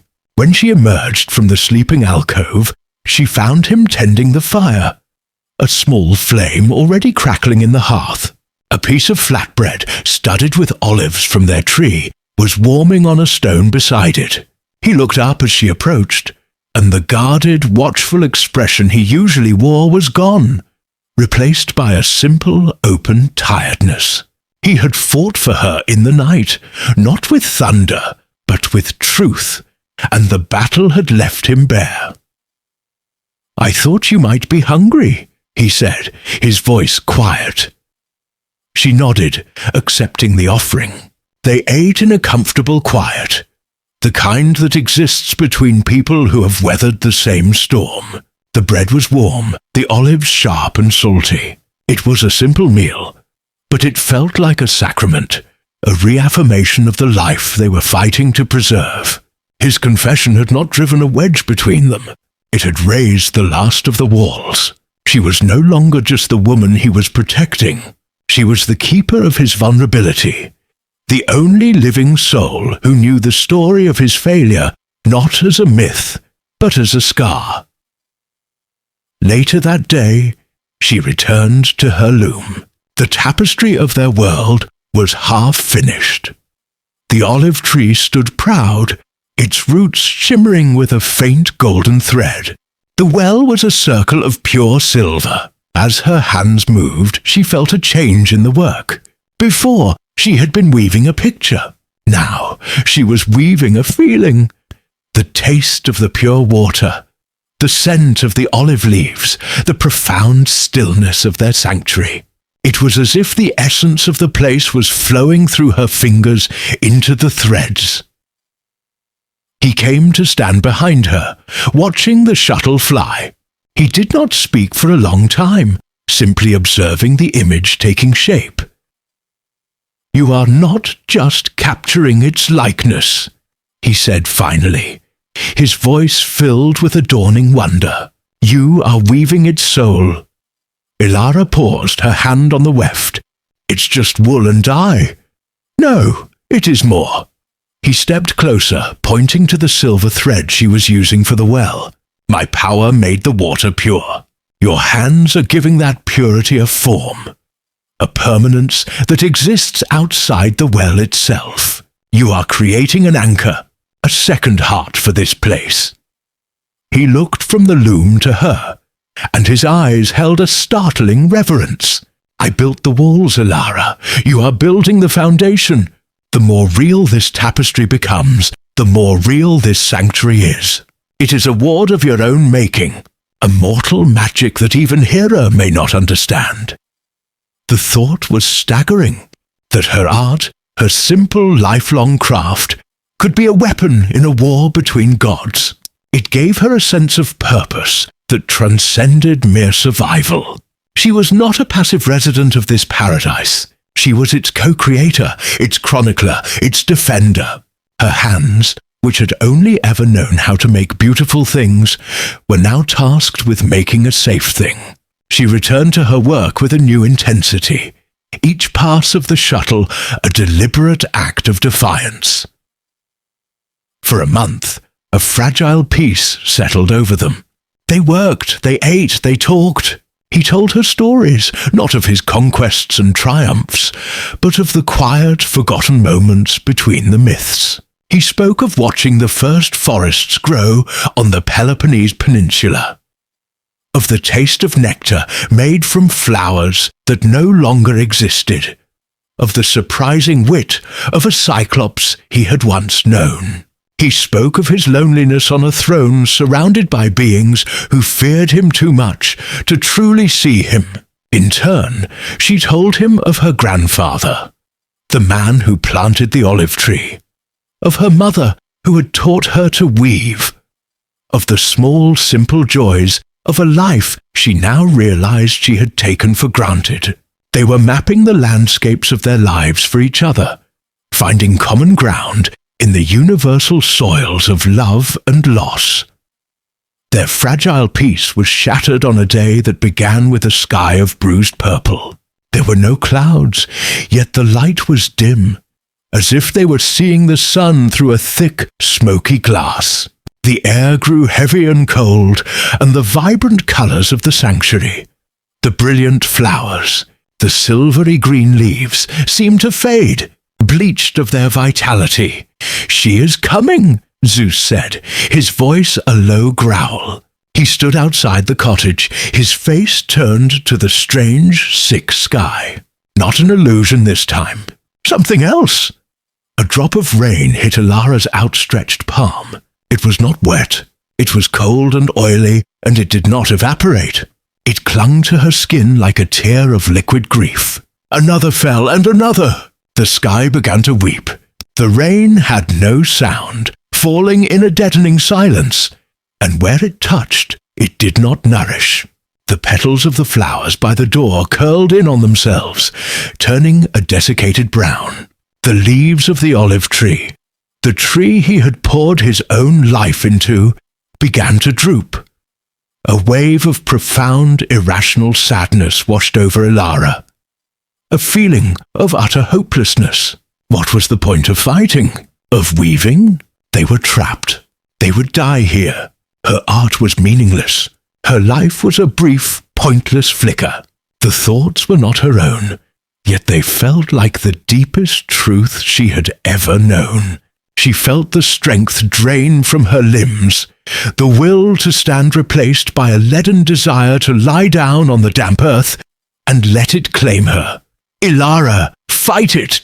Zeus's voice cut through the fog of despair. He had taken a step towards her, and she could see he was struggling too. His face was pale, his jaw clenched, but his eyes burned with a defiant fire.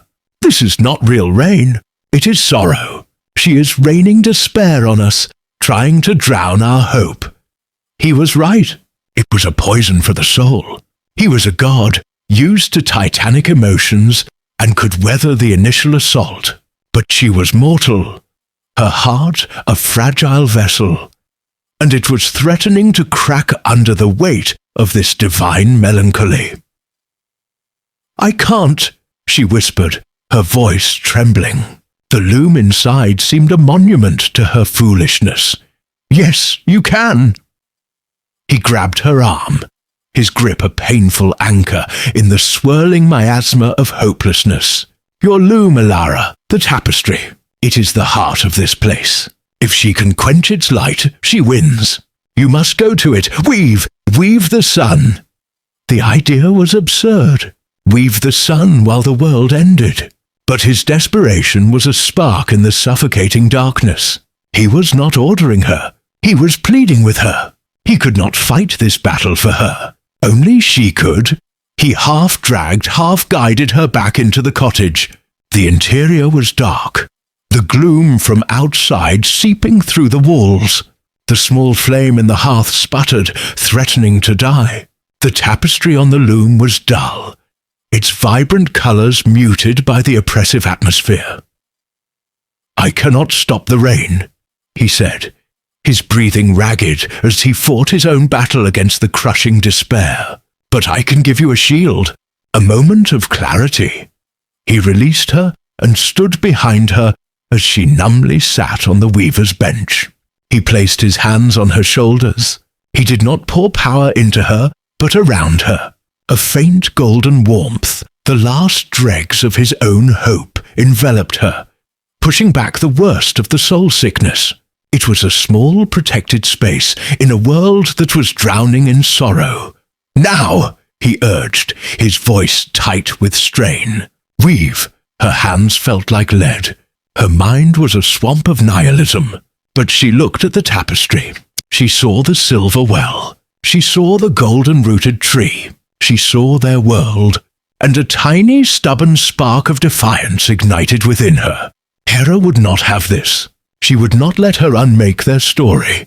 She found the thread, a skein of wool she had dyed with wild flowers and sunbaking, a brilliant, unapologetic gold. Her fingers fumbled at first, clumsy and slow, but then the familiar rhythm took over. She passed the shuttle through the warp. Once, twice. She was weaving a small circle in the upper corner of the tapestry, a sun. With each thread she laid, she focused her mind, pouring her memories into the wool. The feeling of the real sun on her skin, the warmth of the fire in the hearth, the taste of the warm bread he had made her, the golden light she had seen flow into the olive tree. She wove not just the color of the sun, but the idea of it. She wove warmth and light and hope. At first, nothing happened, but she persisted, her movements growing faster, more certain. Zeus stood behind her, a silent, straining pillar, his energy the only thing keeping the despair at bay. Then, a flicker, a single golden thread in the tapestry began to glow with a soft internal luminescence. Then another. As she wove, the small circle of her sun began to emit a gentle warm light. It was a tiny pinpoint in the oppressive gloom of the cottage, but it was real. The light grew stronger with every pass of the shuttle, pushing back the shadows. The sputtering hearth fire suddenly flared, burning brighter and hotter. The despair pressing in on them recoiled from the growing radiance. Elara was no longer just weaving. She was channeling. The hope she was imagining was becoming manifest, amplified by the divine energy Zeus was feeding into the ward around her. The golden light spilled from the loom, bathing the cottage in the warm glow of a summer afternoon. Outside, the silent, oily rain began to hiss and evaporate where the light touched the ground. The unnatural purple of the sky curdled, breaking apart as a pure, golden radiance from the cottage shone upwards, a defiant beacon against the heavens. With a final, frustrated sigh, the storm of sorrow dissolved. The sky cleared. The true sun broke through, and its light fell upon a world that was battered but not broken. The flowers slowly uncurled their petals. The olive tree rustled its leaves, shaking off the last of the gloom. He had to stop them before they reached her. He focused his will, not with the brute force that raised the ward, but with a finer touch, trying to weave a counter-frequency, a blanket of silence around the cottage. But the whispers were like smoke, formless and pervasive, slipping through the gaps in his concentration.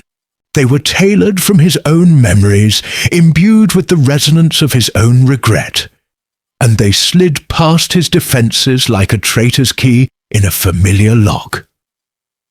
Inside the cottage, Elara stirred. She was dreaming of weaving with thread made of sunlight, a warm and peaceful dream, when a chill seeped into the edges of her consciousness.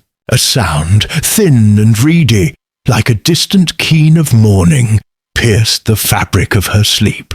She surfaced slowly, her mind still clouded, trying to place the sound. It was not the wind. It was not an animal. It was a woman's sorrow, a sound so pure in its despair that it made her own heart ache in sympathy. She sat up, pulling her woolen blanket around her shoulders. The lamp she had left burning low cast long dancing shadows on the walls. The weeping was clearer now, seeming to come from just outside the shuttered window. "He promised me forever." The voice wept, a heartbroken whisper that seemed to ride on a cold draught. A mortal life is a blink of an eye to him, a summer's dalliance. He plucks a flower, enjoys its scent, and moves on when it wilts. Elara froze. The words were a poisoned dart, aimed with perfect precision at the core of her own unspoken fear. She was a mortal. He was a god. What else could she be to him but a fleeting curiosity? Then the sound of the infant's cry joined the weeping, a sharp, frantic wail of distress. It was a sound designed to bypass reason and strike directly at the most primal instinct of compassion. Zeus appeared in the doorway, a shadow against the starlight. He had moved without a sound, but his presence filled the small room with an overwhelming sense of agitated power. His face was a mask of cold fury, his eyes fixed on the window, on the source of the sound he could not silence. "Do not listen, Ilara," he commanded, his voice a low growl. "It is an illusion, a phantom crafted from my past, but it was too late." The voice had found its mark. "Your past?" she asked, her own voice quiet and dangerously steady. She looked at him, and for the first time since he had become her protector, the fear was back, cold and sharp. But it was a different kind of fear now. Not of his power, but of his nature. How many pasts like this do you have, scattered across the world? How many women have you promised forever to? The phantom outside seemed to feed on her fear, its weeping growing stronger. "He will show you his glory," Semele's voice hissed, the sorrow now laced with a bitter venom. "And you will burn, just as I did. He is not a hearthfire, little weaver. He is a funeral pyre." "Enough!" Zeus roared, and this time the sound was not contained. A wave of pure force, of divine command, slammed out from him. The phantom shrieked, a sound like tearing silk, and dissolved into silence. The infant's cry was cut off mid-wail. The profound stillness of the sanctuary rushed back in, but it was no longer peaceful. It was heavy, tainted. He stood breathing heavily, the echo of his own power ringing in the small space. He had broken his own rule, using the very force he despised to silence a ghost. He looked at Ilara, and the anger in his face was replaced by a look of profound regret. She had not flinched. She simply sat on her pallet, the blanket clutched tight, her dark eyes wide and filled with a terrible dawning clarity. He had not just revealed his power, he had confirmed the phantom's story. He had silenced a truth he did not want her to hear. "So it's true," she said. "It wasn't a question. You loved her, and she died." He gave a single ragged nod. "Her name was Semele. She was a princess of Thebes." He walked slowly into the room and sank down onto the stool by the cold hearth, the movement lacking all divine grace. He looked like a man confessing a crime. "It was a long time ago. Time means nothing to you," she countered, her voice still quiet, but with an edge like honed flint. "Is this my fate? To be a ghost that Hera can use to torment your next lover in 100 years? No!" The word was torn from him. "That is what she wants you to believe. That is the poison in her words. She uses the truth to build a lie." He ran a hand over his face, a gesture of utter exhaustion. "The story. The real story is not one of casual cruelty. It is a story of my own arrogance, my own failure." He looked up at her, and his eyes were not those of a king, but of a man haunted by a memory that would not fade. Semele, she was full of fire and life. She was not content to love a man. She needed to know she was loved by a god. Hera, in the guise of an old woman, her favorite trick, planted a seed of doubt in her heart. She told her that I was a monster, a trickster, and that the only way to prove my love and my divinity was for me to reveal my true form to her. He stared into the cold ashes of the hearth. I begged her not to ask it. I swore on the river Styx to grant her any wish, a foolish, prideful oath. And that was the wish she made, to see me as Hera saw me on Olympus. I was bound by my oath. I knew what would happen. A mortal body cannot withstand the sight of raw divinity. It is like trying to hold the sun in your hands. His voice dropped to a whisper. I appeared before her for a single terrible moment, and she was consumed by my glory. She burned. It was not a pyre of my making, Elara. It was a pyre of her doubt, lit by Hera's jealousy, and fueled by my own damnable pride. He looked at her, his gaze raw and pleading. The child's cry you heard, that was our son. I managed to save him from the ashes. I stitched him into my own body to bring him to term. He lives, but his mother is a shade because I was not strong enough to break an oath, because I was not wise enough to see the trap Hera had laid for us both. He had given her the myth, but stripped of its grandeur, leaving only the bare, ugly bones of failure and regret. He was not asking for absolution. He was simply offering the truth as the only antidote he had to Hera's poison. Elara listened, her expression unreadable. She was a weaver. She knew that a single thread could be a thing of beauty or a garrote, depending on the tension. Hera had presented her with the thread of Semele's story as a weapon. Zeus had just shown her the whole tangled skein. She finally let out a long, slow breath, and the rigid tension in her shoulders eased. The story was terrible, but it was not the one the phantom had told. It was not a tale of a fickle god discarding a toy. It was a tragedy of cosmic proportions, born from the same fatal flaws she saw in mortal men. Pride, insecurity, and a desperate, clumsy love. She slid off her pallet and crossed the small room. She picked up the clay pitcher of water from the now pure well and poured a cup. She held it out to him. He looked at the cup, then at her face, searching for the judgment, the revulsion he expected to find. He saw none. He saw only a deep, clear-eyed sorrow, an empathy that was more unnerving than any anger. He took the cup, his fingers brushing hers. His hand was trembling slightly. She chose to doubt, Elara said softly, answering the unspoken question in his eyes. I will not. It was not forgiveness. It was not acceptance. It was a choice, a conscious act of will. It was her own defiance, a shield woven not of divine power, but of simple, stubborn trust. In that moment, she was not his protected mortal. She was his equal, an ally in a war that had suddenly become deeply personal to them both. The gesture, the words, seemed to shore up something that had broken inside him. He drank the water, and when he looked at her again, the haunted look was gone, replaced by a quiet awe.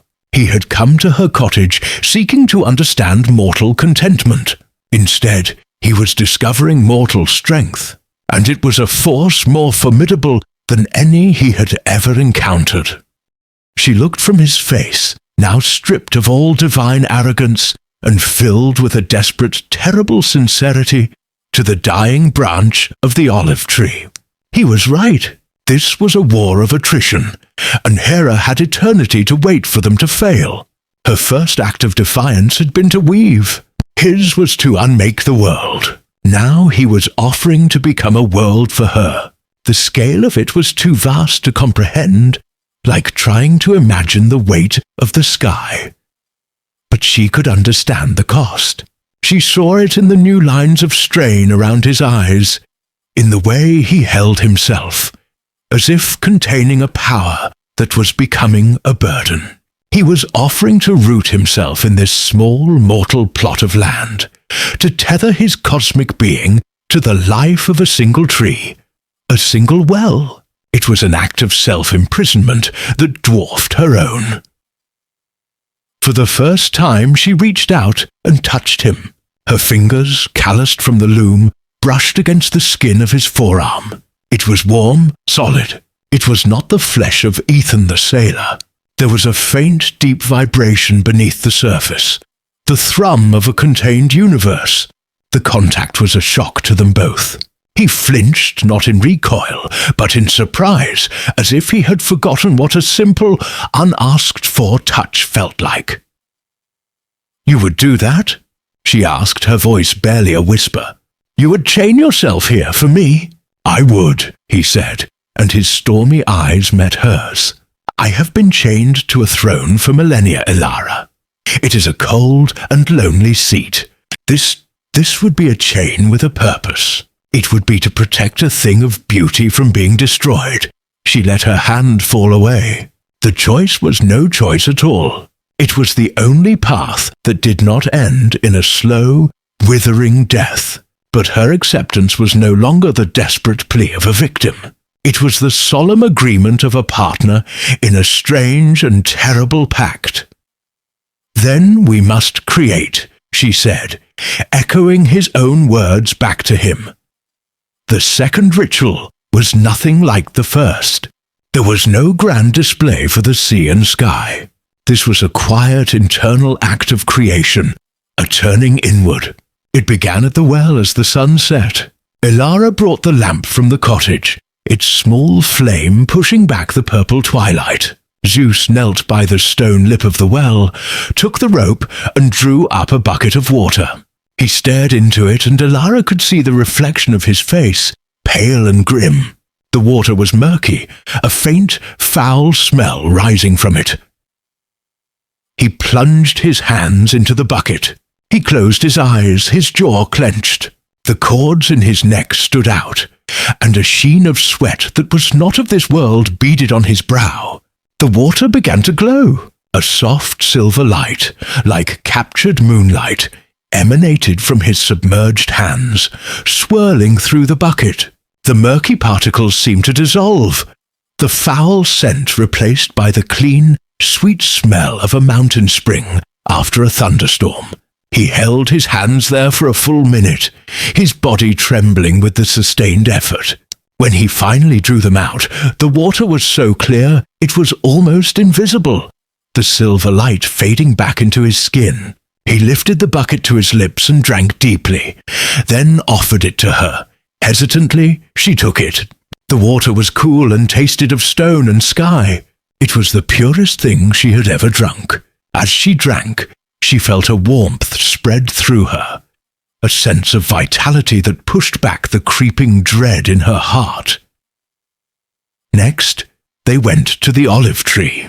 The blight had spread. More leaves were yellowed now, another branch showing signs of decay.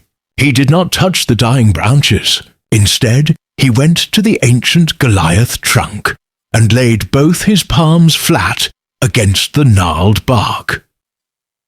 He leaned his forehead against the tree, and for a moment he looked like a supplicant praying to a god older than himself.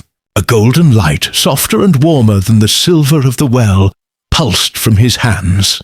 It flowed into the trunk, not on the surface, but through it, illuminating the deep, intricate grain of the wood from within. Elara watched mesmerized as the light spread through the tree like blood through veins, up into the thick branches, out to the smallest twigs. Where the light touched, the yellowed leaves fell away, and in their place, impossibly, new buds of silvery green began to unfurl in the twilight. The blighted branch shivered, and its dead leaves dropped in a single silent cascade, replaced by a flush of new, healthy growth. The entire tree seemed to breathe a long, slow sigh of relief, its canopy rustling with a life that was now his. When he stepped back, he stumbled.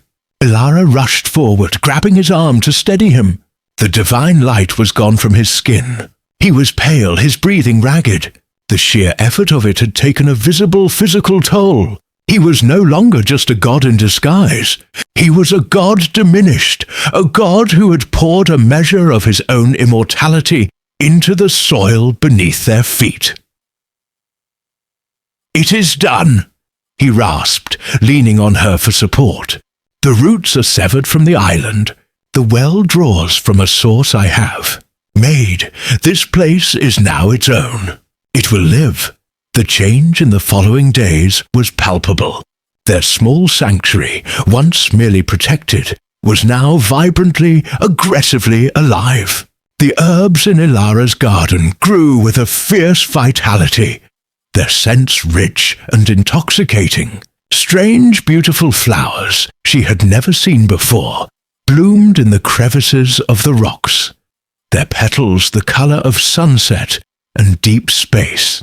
The air itself felt thicker, sweeter, charged with a gentle energy that soothed the soul. It was no longer a prison. It had become a paradise, a jewel box of life carved out of a dying world.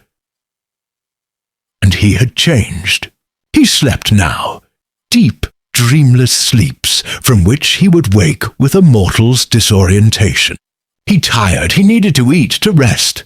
The constant outflow of his power, sustaining their world, was a drain he could not ignore. His vulnerability was a new, unspoken presence between them. Elara found herself watching over him, ensuring he rested, bringing him cool water from the now sacred well. The roles had subtly, irrevocably reversed. She was no longer the patient, nor he the healer. She was the keeper of this strange, fragile garden, and he was its heart. One evening, she sat at her loom, the shuttle flying back and forth, weaving the deep purple thread into a new pattern. It was not a shroud, nor a simple piece of cloth. Shapes were emerging under her fingers. The gnarled trunk of an olive tree, a silver well under a sky of impossible stars. She was weaving the story of their world. He sat near the fire, sharpening a knife on a whetstone. The simple rhythmic scrape, a comforting sound in the quiet. He was no longer a king or a force of nature. He was just a man in her cottage, tired after a day's work. The silence was no longer a negotiation of space, but a shared, companionable quiet. "She will not be pleased," Elara said, not looking up from her work. "That we are still living." "No," he agreed, the knife scraping against the stone. "She will not. Her patience will wear thin. A slow siege is one thing. To be thwarted entirely is another. What will she do?" He set the knife down, its edge now gleaming in the firelight. "I do not know. The outer ward is weaker now. I had to draw power from it to sustain the life within. It can still repel a direct assault, a physical force. But Hera is more subtle than that. She will look for a crack, something that is not physical, a sound, a memory, a sorrow." He looked at her, his expression serious. "If you see or hear anything that feels out of place, you must tell me. Do not keep it to yourself. Her poisons can be of the mind as well as the soil." The warning lingered in the air between them. They had won a battle, but the war was far from over. Elara finished her row of weaving and looked at her work. It was beautiful, vibrant. It was the truest thing she had ever made. She had a home again, a strange, impossible home, with a single, strange, impossible companion. A few nights later, the attack came. It was not a storm or a monster. It was a whisper. Elara was asleep, but Zeus was not. He stood his customary watch, though his watches were shorter now, punctuated by a deep, new weariness. He was looking at the stars, which seemed brighter here, inside their bubble of existence, when he heard it. It was a sound that did not belong, a thin thread of noise slipping through the weakened outer ward, too insubstantial for the shield to register. It was the sound of a woman weeping, a familiar sound, a sound from a life he had lived centuries ago. Semele. He stiffened, every nerve-ending firing. He knew she was long dead, her soul a shade in the Elysian fields. This was a phantom, an echo pulled from his own memory and given voice by Hera's malice. "Why? The whisper cried on the wind, a sound of betrayal and burning. "You promised you would protect me. You swore it." He closed his eyes, his hands clenching into fists. It was a phantom, he told himself, an illusion. But the guilt was real, a cold, familiar serpent coiling in his gut. Then came another sound, layered over the first, the cry of a baby, his son, Dionysus, snatched from the ashes of his mother's body. The memory was a scar on his soul, one of his deepest regrets. She burned. The whisper of Semele continued, closer now, as if she were standing just behind him. I asked to see you, and you showed me, and I burned. Was that your plan, my love? A spectacular funeral pyre? Be silent, he growled, his voice low and dangerous. The whispers ignored him. They were not for his ears alone. They were designed to permeate the very air of the sanctuary, to poison the peace he had built. He could feel them, questing, searching for a weakness, for a heart they could curdle. He turned, his gaze sweeping over the sleeping cottage. Ilara. The whispers were for her. Hera was sending his past to haunt her present. The first dawn in their cage was unnervingly silent. Ilara woke not to the distant crowing of a rooster from the village, or the cries of gulls fighting over scraps, but to a profound and absolute stillness. It was a silence that had weight, pressing in on the small cottage, erasing the world that had existed just beyond her door. She lay on her pallet for a long time, listening to the sound of her own breathing, a small, lonely rhythm in the void.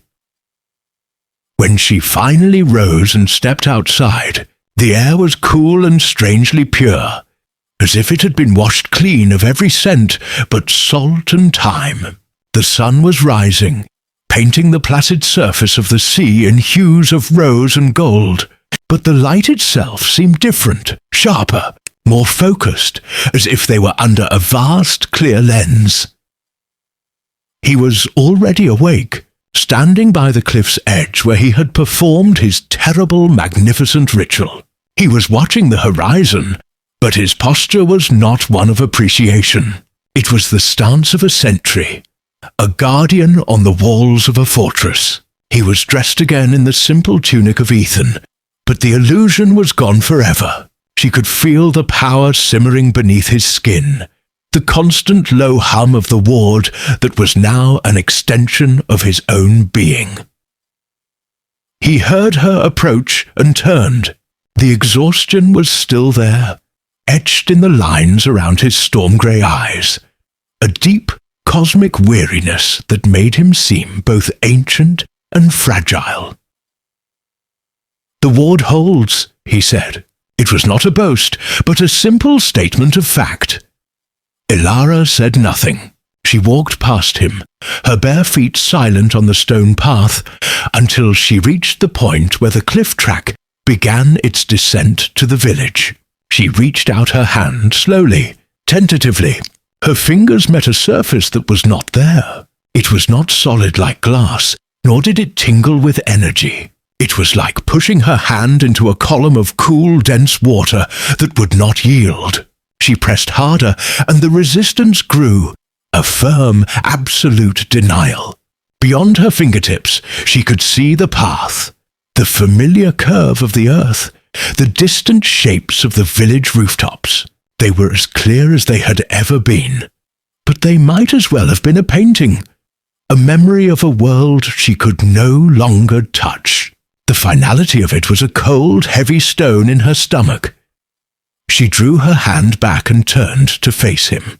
"So this is it," she said, her voice flat. "This is my life now." "You are safe," he repeated, his gaze unwavering. "She cannot harm you here. Can I harm you?" The question was out before she could stop it, sharp and bitter. A flicker of surprise, then a deep, resonant sorrow passed through his eyes. "No," he said quietly, "but you are the only one who can." The first days were a careful, silent negotiation of shared space. They were two poles of a universe now contained in a few hundred paces of rock and soil. He seemed to need little sleep, and she would often wake in the night to see his silhouette against the stars, a sleepless watcher on the edge of her world. He ate what she ate, but his need for sustenance seemed a courtesy, an act of participation rather than necessity. He spoke little, sensing correctly that she needed the silence to process the cataclysm that had befallen her. Driven by an instinct she couldn't name, Ilara turned to her loom. It was her language, her way of ordering the chaos. She took the new wool, the fleece gathered from the wild mouflon, and carded it. She spun it into thread, her hands finding solace in the familiar, repetitive motion. She set up the dyes they had prepared, the wild, vibrant colors, a defiant splash against the grey reality of her isolation. He watched her, always from a distance. He did not offer help unless asked, but she found that when she needed it, he was simply there. When she struggled to lift a heavy pot of dye from the fire, his hands were there to take the weight. When a tool broke, he would take the pieces and, with a patience that seemed at odds with his divine nature, mend it, using his bare hands to shape wood and metal as if they were soft clay. He did not use magic for these small tasks. It seemed a point of honor with him, a continuation of the mortal life he had tried to build. This was their new rhythm, a quiet partnership of necessity. One afternoon, as she was threading the newly dyed wool onto the loom, a deep, defiant purple made from the lichen, she felt a sense of triumph. The thread was strong. It held its tension. The color was pure. She had her work back. She looked up and saw him leaning against the ancient olive tree that dominated the grove, the one her grandfather had planted. He was watching her, and on his face was a look of profound relief, as if her small victory was his own. For the first time since the ward had been raised, she did not feel a spike of fear or resentment when she looked at him. She felt something else, a complex, unwilling sense of connection to this strange being who had destroyed her life in order to save it. It was this tree, her grandfather's tree, that showed her the flaw in their fortress. A week later, she noticed it. A single branch, high in the canopy, was shedding its leaves, though it was not autumn. The silvery green ovals were turning a sickly mottled yellow and drifting to the ground. It was unnatural. This tree was the heart of her small property, a living monument to her family, and it had been healthy for 100 years. She pointed it out to him. "The old olive is sick." He came and stood beside her, his gaze fixed on the ailing branch. A frown creased his brow. He walked to the tree and placed a hand on its gnarled trunk. He stood that way for a long time, his eyes closed, silent and still. Ilara had seen him command the elements, but this was different. This was a communion, a listening. When he finally opened his eyes, the weariness was back, deeper than before. "The ward protects from direct assault," he said, his voice grim. "It is a shield, but this is not a direct assault. This is a poison from within." "Within?" she asked, confused. "How? Nothing can get in." "Hera is not a common sorceress flinging curses like stones," he explained, his hand still on the bark. "She is a goddess of creation and order in her own way. She understands the deep patterns. She cannot break the shield, so she is attacking what the shield is bound to, the life of the island itself. She has laid a blight upon Seriphos, a slow, creeping entropy that drains the vitality from the soil, the water, the very rock. My ward protects you from her wrath, but it cannot protect the land from its own nature. This tree is still connected by its roots to the blighted earth beyond my shield. She is poisoning it through its own foundation." Ilara looked from the tree to the cottage, to the small patch of herbs she grew by the door, to the well from which they drew their water. "You mean all of it? Everything will just die? Slowly?" he confirmed, his voice heavy with a frustration that felt terrifyingly human. The well will grow brackish. The soil will turn barren. This place will become a sterile rock inside a beautiful cage. She will not kill you with lightning.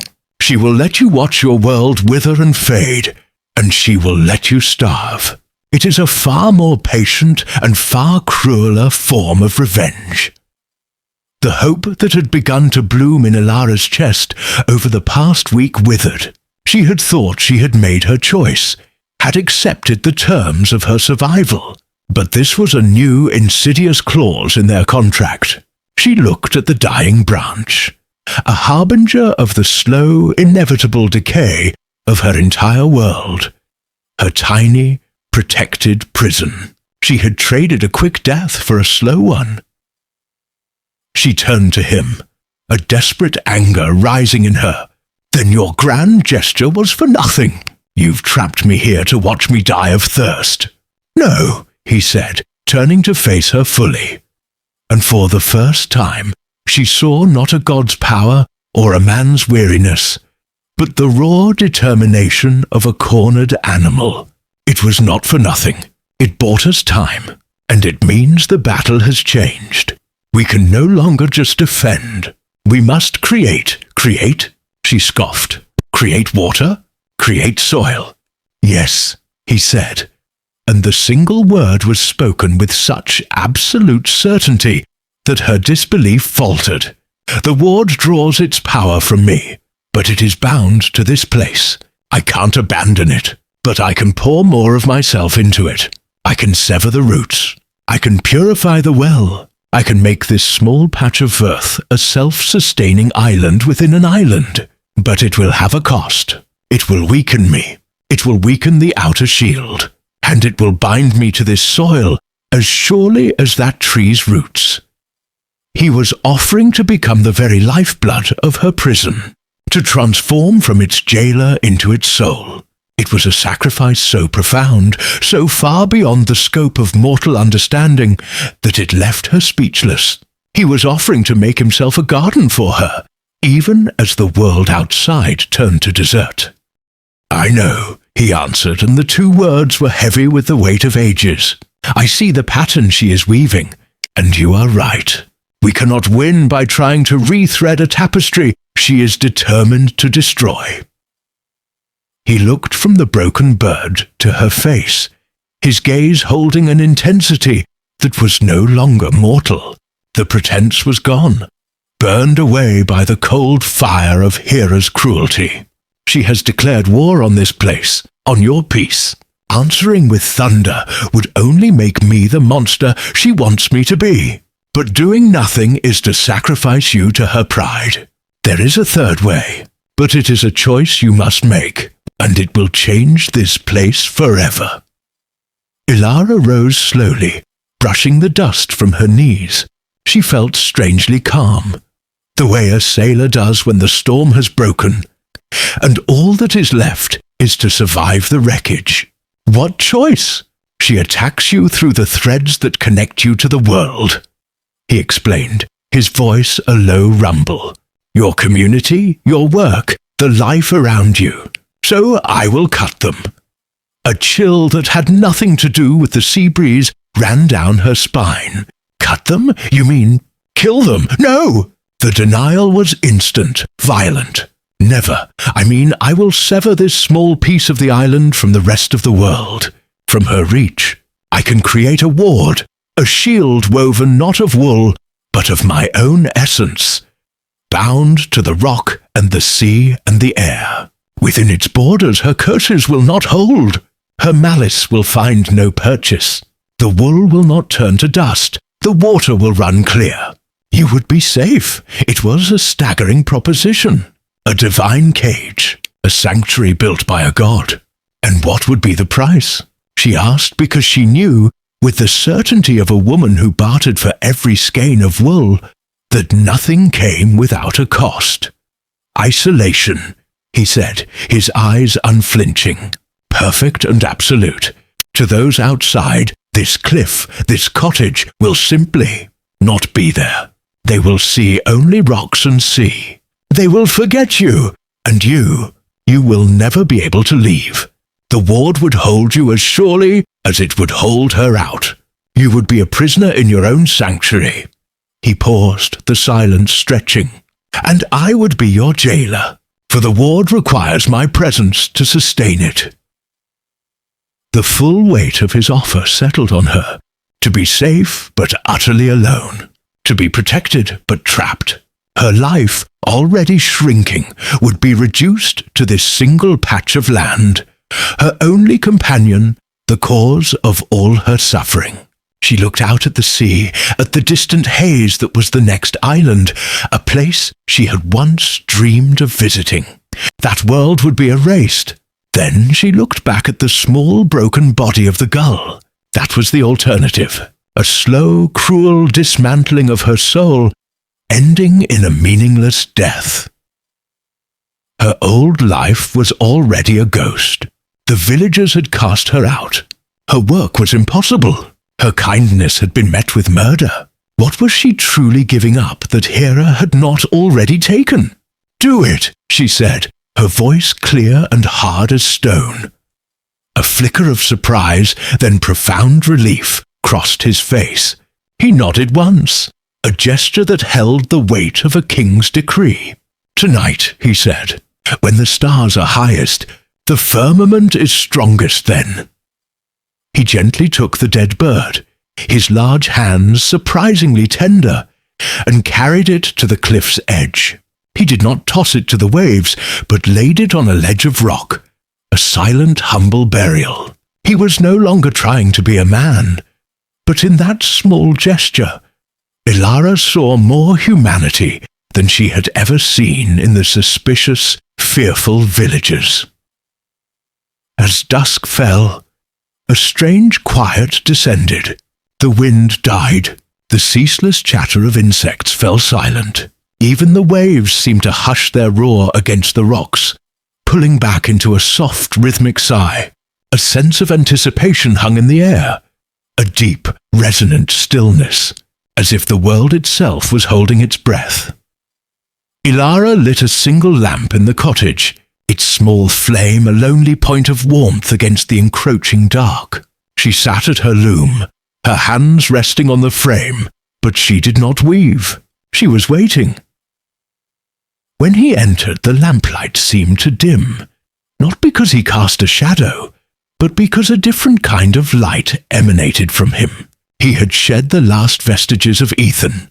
He was taller, his shoulders broader, his skin holding a faint luminosity, like marble under a full moon. His eyes were not grey storms now. They were the heart of the storm, swirling nebulas of silver and violet light. He was terrifying, and he was magnificent. "It is time," he said, his voice the deep hum of a distant star. He did not offer a hand. He simply turned and walked outside, trusting her to follow. She did. She stepped out into the night and gasped. The sky was not the familiar blanket of stars she had known her entire life. It was a churning living river of light. Constellations she had never seen blazed in the heavens, and the Milky Way was a torrent of raw white fire. The very air felt different, thin and electric, humming with a power that made the fine hairs on her arms stand on end. He stood at the very edge of the cliff, his back to her, facing the sea. He raised his arms, and it was not the gesture of a man, but of a force of nature commanding its elements. "Hear me," he called, and his voice was no longer for her alone. It rolled out across the water, not as a shout, but as a command that resonated in the rock beneath her feet. "Hear me, sea, you who brought me to this shore. I claim this stone. I claim this soil. I claim this air. You will be a wall against the world." As he spoke, the sea began to churn, not in a storm, but in a slow, deliberate spiral. A column of phosphorescent water, glowing with an eerie blue-green light, rose from the depths, twisting like a serpent of liquid light, until its head was level with the cliffs. It held its form, a sentinel of pure ocean. He turned his palms to the ground. Hear me, earth. You who have held this foundation since the beginning. I bind you to my will. You will be a shield against all malice. The ground beneath Ilara's feet vibrated. A deep, resonant thrum. A faint golden light began to seep from the cracks in the rock, tracing patterns like the roots of an ancient tree. The light flowed, outlining the perimeter of her small property. The cottage, the olive grove, the cliff path. A glowing boundary line drawn upon the earth. Finally, he lifted his gaze to the incandescent sky. Hear me, ether, you who are my father and my home. Veil this place. Hide it from the eyes of gods and men. Let it be a secret, known only to the stars. In answer, the river of stars in the sky seemed to bend. A single shimmering thread of pure starlight, impossibly bright, descended from the heavens. It was not a lightning bolt. It was silent, graceful, and terrifying in its beauty. It touched the glowing line on the ground. And as it did, a dome of invisible energy sprang into existence, enclosing them completely. For a fleeting instant, Ilara could see it, a shimmering iridescent hemisphere like the inside of a seashell that sealed them off from the world. Then it vanished, becoming as clear as the night air, its presence detectable only by the profound ringing silence that it left behind. The column of water sank back into the sea. The golden light faded into the rock. The sky returned to its familiar, quiet pattern of stars. Zeus lowered his arms. The immense, overwhelming power receded, drawing back into him. He turned to face her, the divine light in his eyes softening to the familiar stormy grey. He looked tired, drained by an effort that could remake worlds. "It is done," he said, his voice once again that of the man she knew. "You are safe." Ilara walked to the edge of the new invisible boundary. She could feel it, a subtle pressure against her senses, like the air before a storm. She looked down the path towards the village, a place that was now, for all intents and purposes, in another universe. There was nothing there but darkness. She felt a pang of loss so sharp and sudden it took her breath away. It was the feeling of a door closing forever. She was safe. She was a prisoner. She turned and looked at the god who stood in the center of her tiny, protected world. He was her savior and her captor. The storm that had wrecked her life was now the walls of her home. The silence between them was no longer filled with questions or confessions. It was filled with the vast, unknown territory of the life they would now be forced to share. "Hera," Ilara said, the name tasting like poison on her tongue. "The Queen of the Gods." A figure from stories told around the fire on winter nights. A being of immense power and legendary jealousy. And now, that jealousy was a malevolent force directed at her, a spider spinning a web around her small life. "Her name is a curse in my home now, just like yours." The words struck him with more force than any physical blow he had endured in the sea. He saw the truth of it in her eyes. He had not brought her peace. He had brought her into the crosshairs of a divine feud that had raged for eons. He was not a sanctuary. He was a contagion. A low growl of thunder rumbled in the distance, a sound that came not from the sky, but from his own chest. His fists clenched, and the air around them grew thick and heavy with the scent of ozone. He could feel the power coiling in his gut, a familiar, terrible urge to answer this insult with overwhelming force. He could level the village. He could send a bolt of lightning to turn Lyra's tongue to ash in her mouth. He could command the sea to rise and wash away their petty superstitions, forcing them to their knees in terror and awe. He He could make them respect her again. "Don't," Elara said sharply, taking a step back. She had seen the shift in him, felt the oppressive charge in the air. "Don't you dare!" Her voice, her fear, cut through his rage like a cold knife. He looked at her, truly looked at her, and saw what he was about to become.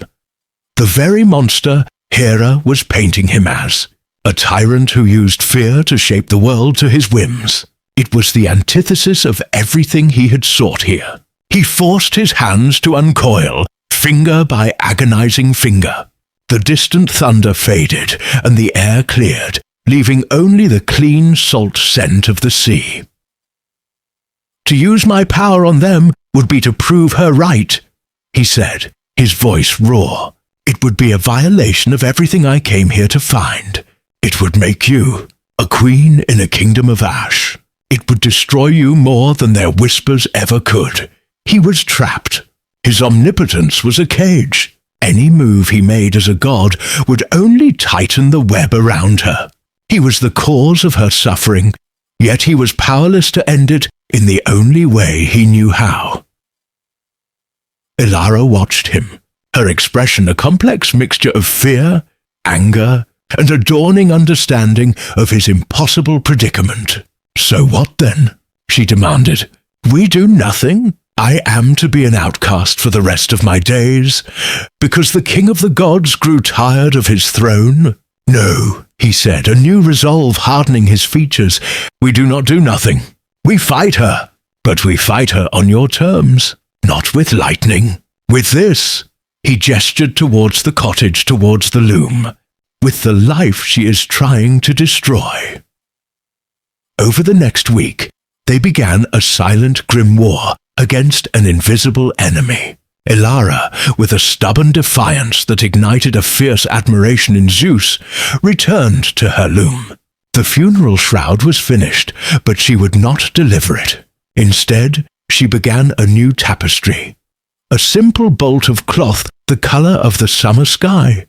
A project of pure, unapologetic creation. It was an act of rebellion, but Hera's influence was insidious.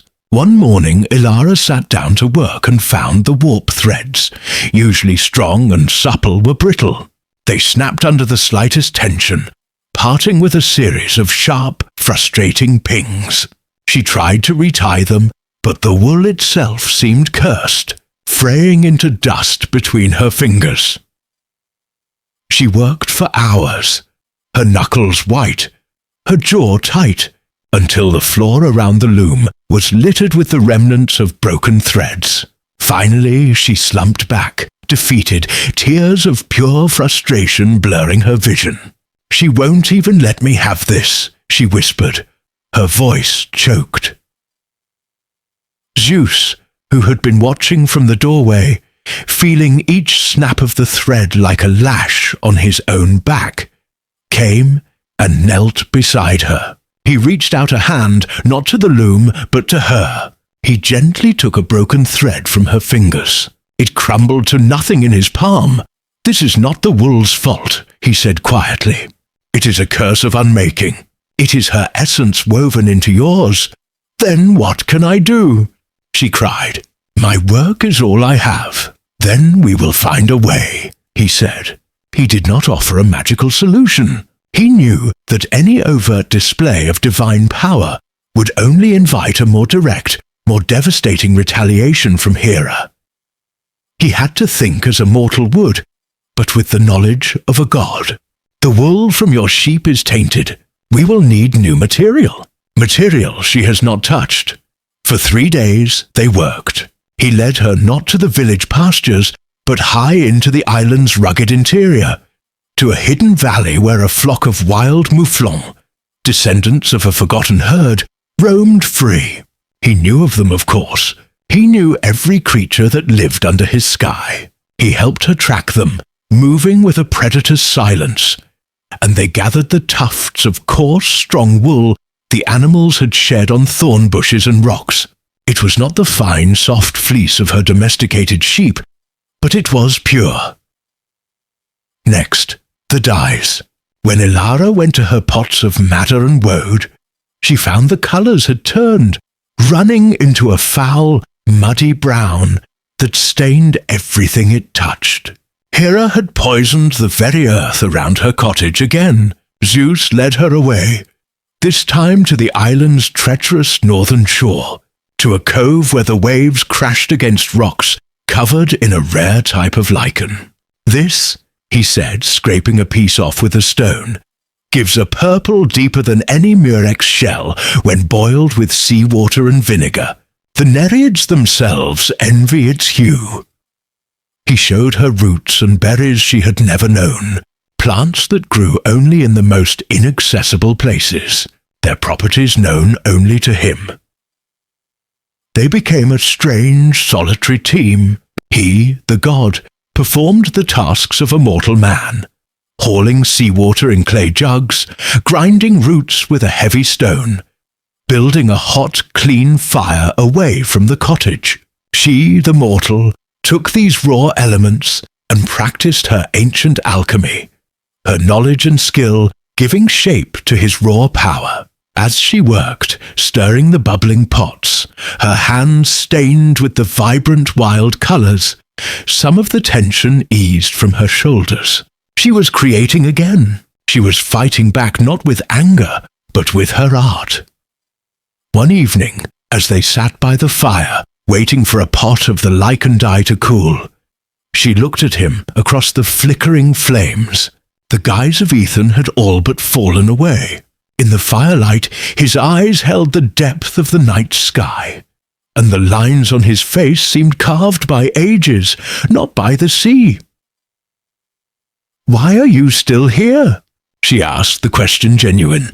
"You could leave. You could go back to your Olympus and forget this ever happened. I would be left alone, and her anger would fade. Do you truly believe that?" He countered gently. "That she would simply forget? Her jealousy is not a fire that can be starved. Once lit, it consumes everything. If I left now, it would be a death sentence. She would see you not as my past, but as the reason for my return. Her vengeance would be absolute." He looked into the flames, and, he added, his voice dropping, "I do not want to go back. Not yet. On Olympus, I am a symbol, a king, a force. Here, I helped you gather wool. It is the first useful thing I have done in a century." A fragile, unspoken truce settled between them. Her fear of him had not vanished, but it was now complicated by a shared purpose. He was the storm, but he was also, inexplicably, the anchor. Their small victory was short-lived. Hera, observing this defiance, this strange partnership, decided that a more direct message was required. The second thread she chose to pull was kindness. The lame seagull had become a fixture of their strange, isolated life. It would wait for Elara each morning, and she would toss it the head of a fish or a crust of bread. It was a small, simple ritual, a connection to a life that existed outside of divine wrath. One morning, the gull was not there. Elara called for it, a familiar clicking sound she made with her tongue. There was no answer. A knot of unease tightened in her stomach. She walked towards the cliff edge, to the sheltered nook where the bird nested. She saw it from 20 paces away. It was lying on the rocks, its wings spread at an unnatural angle. Its head was twisted completely around, its neck broken with a vicious, impossible strength that no fox or wildcat possessed. There was no blood, no sign of a struggle. It was a clean, deliberate, and utterly malicious act. A signature. Elara stopped dead, a sharp, strangled cry catching in her throat. This was not a curse on wool or water. This was a murder. A tiny, pointless murder designed for an audience of one. It was a message, scrawled in the language of casual cruelty. I can touch anything you love. I can break anything you care for. You are never safe. Zeus came up behind her, saw the bird, and a wave of cold fury washed over him, so intense it made the pebbles at his feet tremble.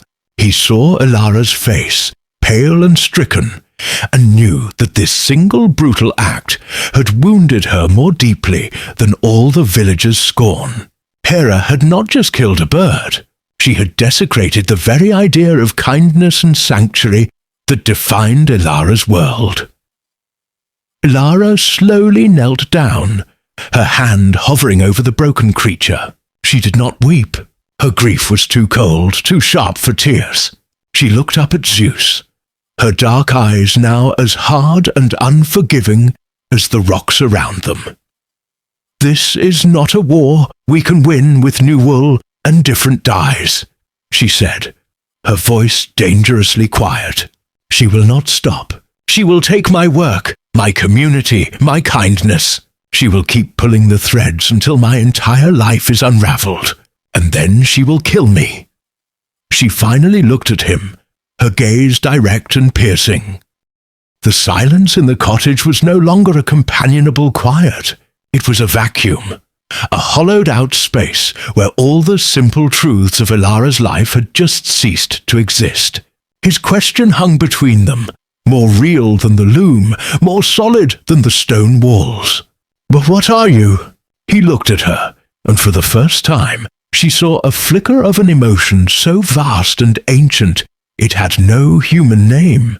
It was the weariness of mountains, the loneliness of a star. He did not look away, did not try to conjure another lie.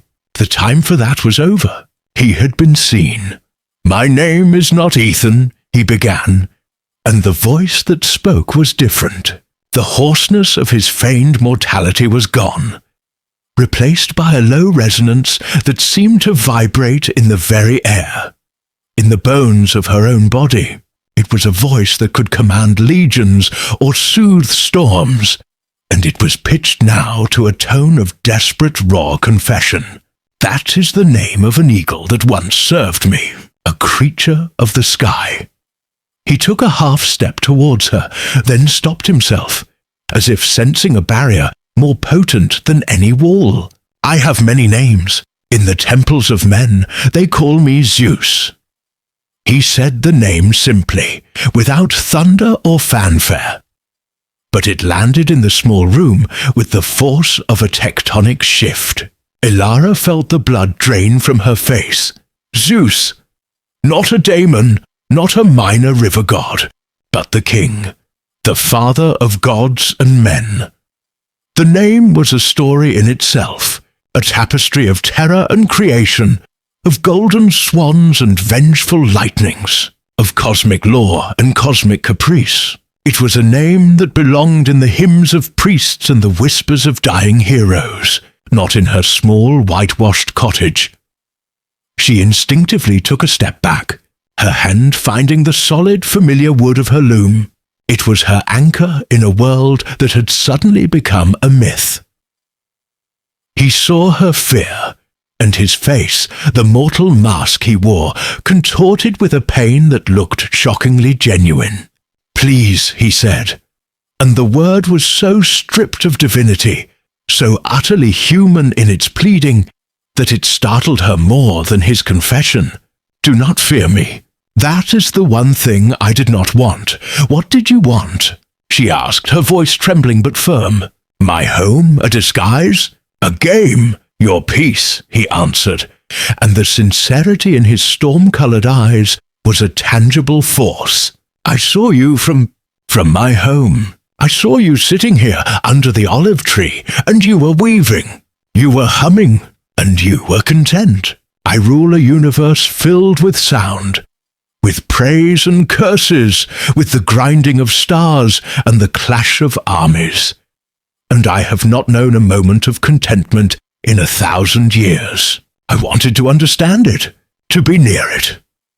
He looked down at his own hands, strong and calloused from the simple work he had done, as if seeing them for the first time. "I did not come to take anything. I came to learn what it was to create a small, perfect thing and find joy in it. I came to hear your song." His confession was so impossible, so absurd, that it looped past fear and touched something else. A profound, heartbreaking weariness that mirrored his own. The king of all, bored with his own creation, had sought refuge in the quiet rhythm of her life. She was not a conquest. She was a curiosity, a sanctuary. The thought was both terrifying and, in a strange, unwelcome way, deeply flattering.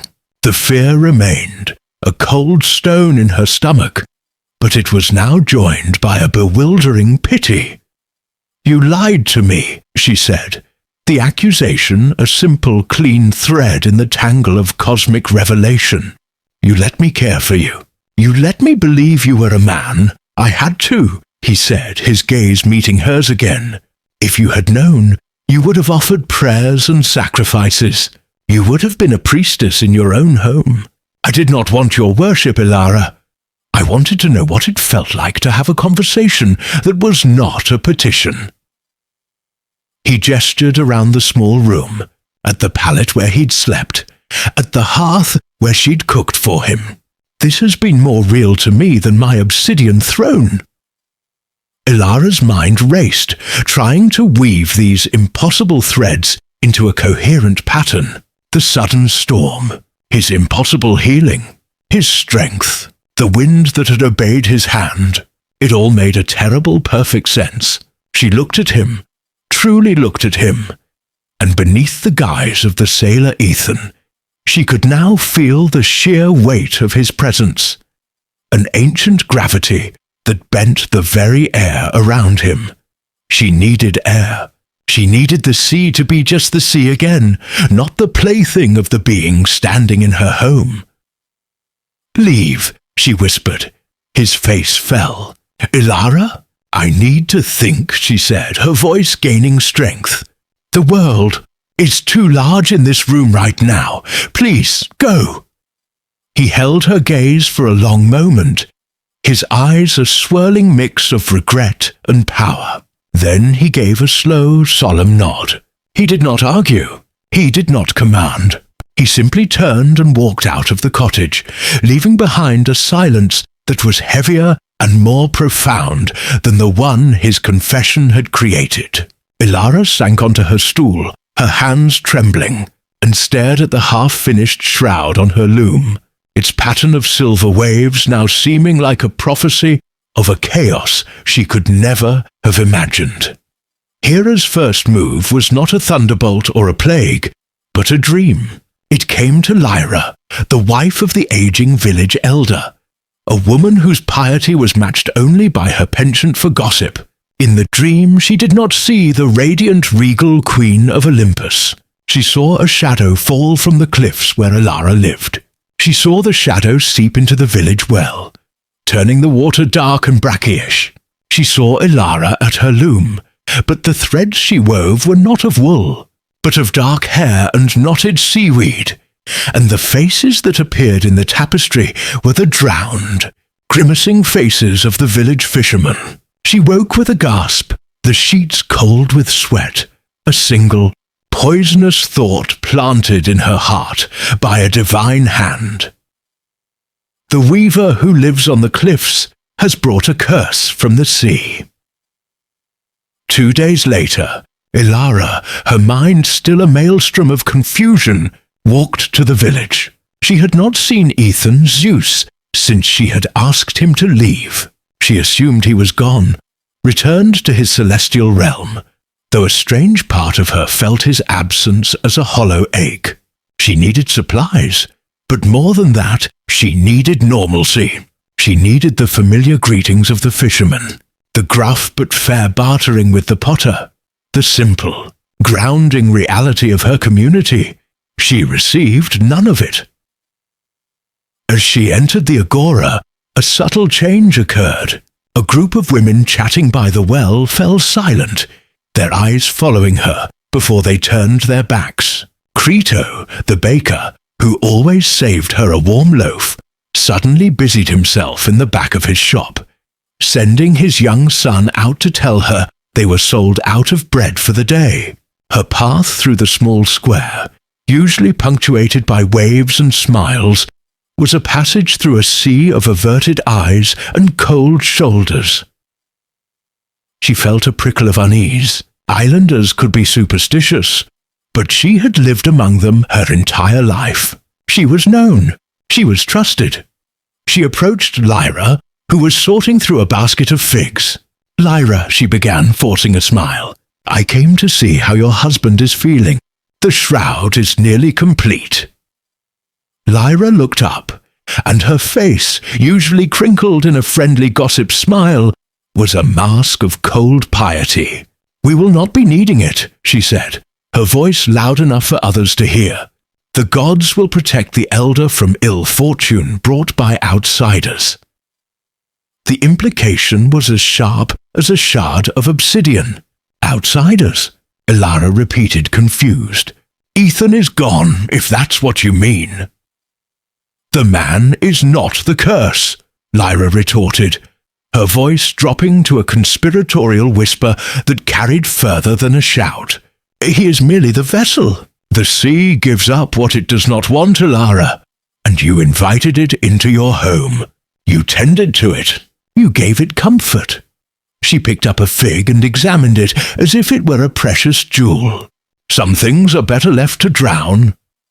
A cold sickness washed through Elara. This was about him.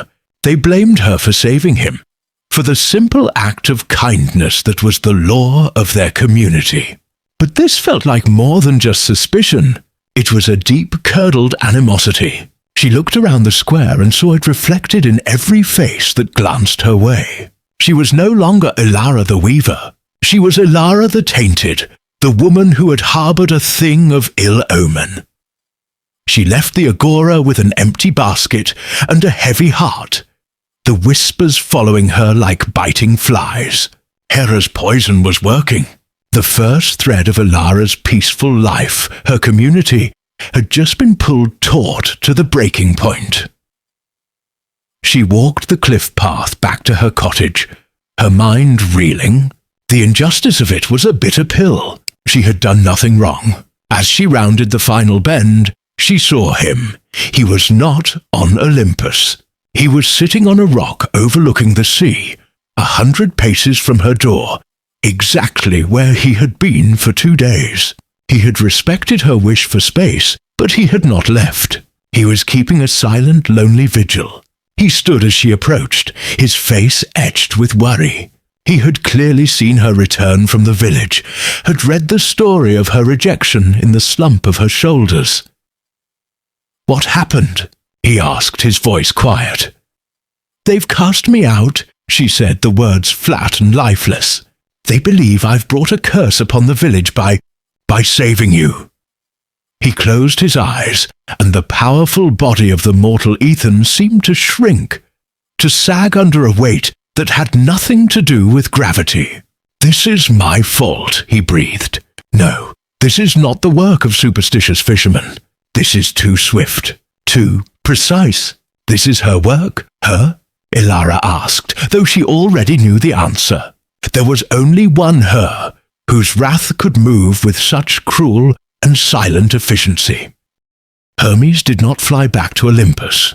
To arrive so soon would be a confession of the terrible ease with which he had found his father. Instead, he took the long way, sailing his borrowed merchant ship to Naxos, then Delos, bartering for goods he didn't want, his charming smile a mask for the frantic calculations turning in his mind. Every league he travelled, every mortal he spoke with, was a delay, a desperate postponement of the inevitable. He was carrying a lit torch into a hall filled with blasting powder, and his destination was the throne of the queen. When he finally ascended, he did so not with his usual swiftness, but with the leaden steps of a condemned man. He found Hera not on her throne, but in the celestial gardens, a place of impossible self-illuminating flowers and trees that wept starlight. She was tending to a rose bush whose petals were the colour of a dying nebula. She did not turn as he approached, her attention fixed on pruning a single perfect thorn. "You are slow, messenger," she said, her voice as calm and cool as the garden air. I trust your journey was profitable. The mortal world is full of commerce, my queen, Hermes replied, his own voice a carefully constructed facsimile of ease. There is much to learn from their small transactions. And what have you learned on Seriphos? She finally turned, her eyes pinning him. There was no heat in them, no overt anger. There was something far more terrifying, an absolute crystalline certainty. She already knew. She just wanted to hear him say it. Hermes swallowed, the act feeling loud in the silent garden. The man is called Ethan. He was shipwrecked. The weaver, Ilara, has been caring for him. A weaver! Hera repeated the word as if tasting it. How humble. And this Ethan? Tell me of him. This was the precipice. Hermes chose his words with the care of a man crossing a chasm on a spider's thread. He is strong, my queen, unnaturally so. The villagers speak of it. He is quiet. He seems devoted to her care. Hera took a step closer. The scent of 1,000 alien blossoms seemed to vanish, replaced by the crisp, sterile smell of a coming frost. You are a master of evasion, Hermes. It is one of your more useful, if irritating, qualities. But you will not evade me now. Look at me. He forced his eyes to meet hers. You saw him, my husband. You will describe to me what you saw. The lie died in his throat. He could not dissemble before this intensity. I saw a man who has forgotten he is a king, he said, the truth tumbling out in a rush. He is not there as a conqueror, Queen Hera. He is there as a supplicant. He lives in her cottage, eats her bread, watches her work. He laughs. He is content. The word, the same one that had so captivated Zeus, landed with the weight of a death sentence. Hera's face did not change, but the garden around her did. The glowing flowers seemed to dim, their colors shifting to bruised, sullen hues. The starlight dripping from the trees grew thin and cold. Content, she whispered. The word was an obscenity. For millennia she had endured his rages, his lusts, his betrayals. They were storms that passed, but this was different. This was a quiet, insidious erosion of the very foundation of their world. He had not just sought pleasure, he had sought to replace her, to replace Olympus itself with a mortal, a hovel, and a loom. He has made a mockery of his throne, she said, her voice still unnervingly calm. He has made a mockery of me. She turned back to the rosebush, and with a deliberate, precise movement, snapped the perfect nebula-colored blossom from its stem. The mortal world is so fragile, Hermes, a tapestry of simple threads. Work, community, kindness, solitude. So easy to unravel, one thread at a time. Her eyes met his again, and now he saw the plan coalescing within their icy depths. You will do nothing further, she commanded. You will speak of this to no one. You will forget you ever set foot on Seriphos. I will not send a thunderbolt to strike this weaver down. That would make her a martyr, a tragic figure in one of his sordid poems. No, I will take from her the very thing he finds so enchanting. I will take her peace. On Seriphos, the peace was palpable. Ethan found that the rhythm of his days had begun to overwrite the eternal hum of his divinity. He woke not to the turning of the cosmos, but to the cry of gulls. His power, once an ocean, had become a deep quiet well within him, one he tried not to draw from. The effort of maintaining his mortal disguise, of suppressing his true nature, was constant and exhausting, but it was a worthy price for the moments he spent with Ilara. She had begun weaving a new tapestry, her most ambitious yet. It was a funeral shroud for the village elder, a woman who was old and frail, but not yet dead. It was the island way, to prepare for the inevitable with beauty and respect. The design was complex, a swirling pattern of silver waves against a deep indigo background. representing the soul's final journey across the sea. He would sit for hours, watching her. He learned to anticipate the small sigh she gave when untangling a knot, the way she bit her lower lip in concentration when beginning a difficult new section. She, in turn, had grown accustomed to his presence, to his quiet companionship. The space between them was no longer defined by healer and patient, but by something warmer, more complex. One afternoon, a sudden fierce wind, a lodos, the south wind that brought madness and ill temper, swept down from the hills. It was unnatural, arriving without warning from a cloudless sky. It tore at the shutters of the cottage and whipped the olive trees into a frenzy. Elara cried out in alarm. The heavy wooden beam that held the tension of the warp threads on her loom, unsettled by the violent shaking of the ground, slipped from its notch. The entire structure groaned, threatening to collapse under the immense strain. A catastrophe that would destroy months of work. Without a thought, without a moment of mortal hesitation, Ethan moved. He was across the room in an instant, his hand shooting out not to catch the beam, but to stop the wind itself. He did not touch the loom. He did not touch the beam. He simply held up his palm, and the furious gust of wind that had been hammering the cottage died as if its throat had been cut. It did not taper off. It ceased to exist. In the ringing, absolute silence that followed, the heavy beam settled gently back into its notch. The air was perfectly, unnervingly still. Elara was frozen, her hand still outstretched towards the loom. Her eyes were wide, fixed not on the saved tapestry, but on him. She had seen it. It was not a feat of strength. It was an act of command. He had not fought the wind. He had dismissed it. He dropped his hand, a cold dread washing over him. He had been so careful, so diligent in his performance of mortality.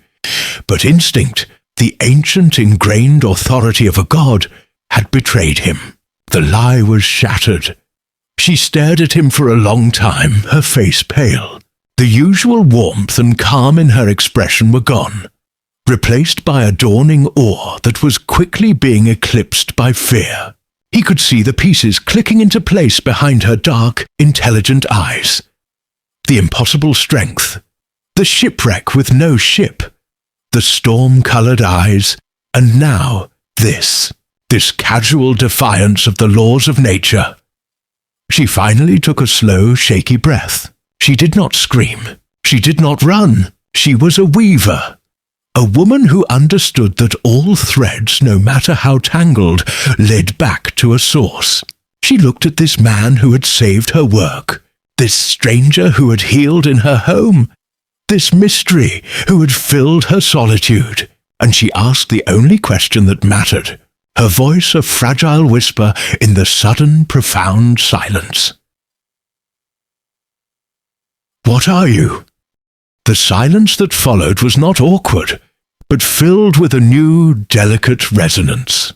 The sun finished its descent, leaving a final, deep purple stain on the western sky as the first stars pricked the darkness. Elara finally drew her gaze from the sea and looked back at him. The fading light softened the hard lines of his face, making the strange, stormy light in his eyes seem less like a tempest and more like the twilight sky itself. "It is a weaver's blessing," she said, her voice barely a whisper, "to find a melody in the rhythm of the work. It keeps loneliness from the door." The word hung in the air between them. Loneliness. It was a mortal affliction, an ache of the soul he had observed from afar but never understood. Gods could be solitary, but never truly lonely. The entire cosmos was their companion, here in this small, fragile body. Sitting beside this quiet woman, he felt the first stirrings of what it meant, the vastness of the world, the smallness of the self, and the profound comfort of having a single other soul to share the encroaching dark. "Your door should never know loneliness," he said, the words coming from a place deeper and more honest than any of his carefully constructed lies.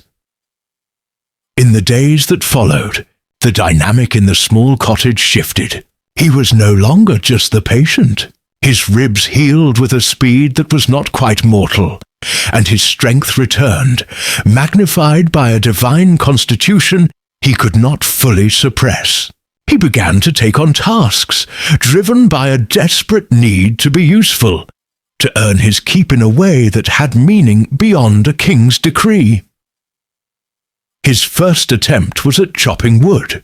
Elara directed him to a pile of seasoned olive logs and handed him a heavy bronze axe. He took it, feeling the heft of it in his hands. He had wielded a thunderbolt that could split mountains. This felt like a child's toy.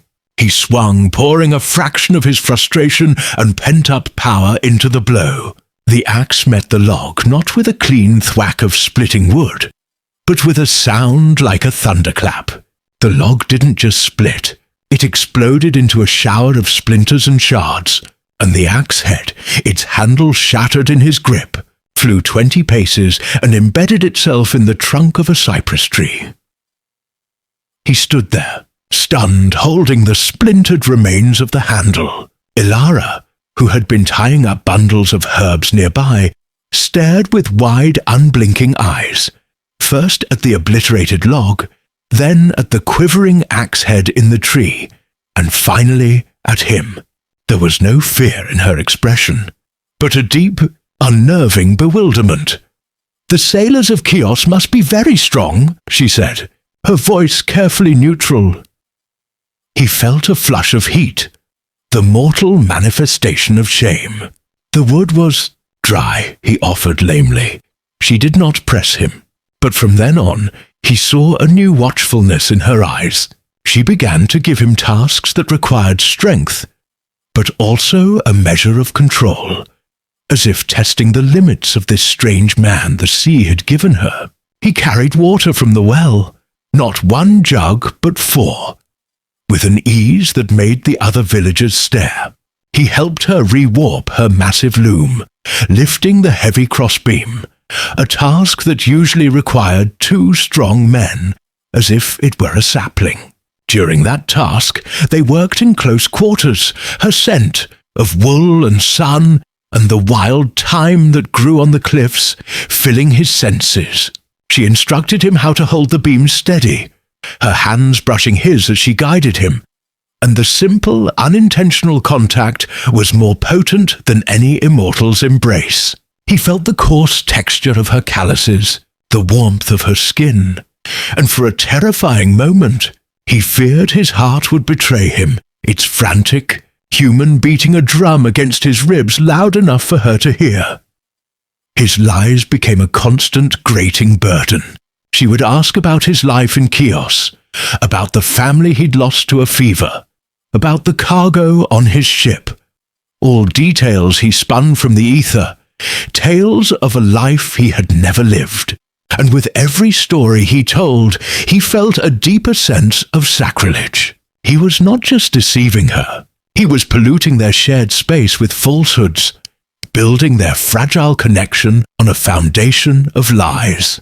He, who was the arbiter of oaths, was breaking 1,000 of them with every breath. Meanwhile, on the other side of the island, a sleek trading vessel with a single, purple-dyed sail slipped into the small harbour of Seriphos. A man disembarked, his movements fluid and economical. He was dressed in the fine, soft wool of Miletus. His leather sandals were intricately tooled, and a single heavy gold ring adorned his finger. He called himself Lycaon, a merchant dealing in rare spices and fine textiles. His smile was quick and engaging, and his eyes, a bright, intelligent hazel, seemed to miss nothing. It was Hermes. He did not seek out Elara's cliffside cottage. Instead, he made his way to the village agora, the dusty, sun-drenched square that served as the island's heart.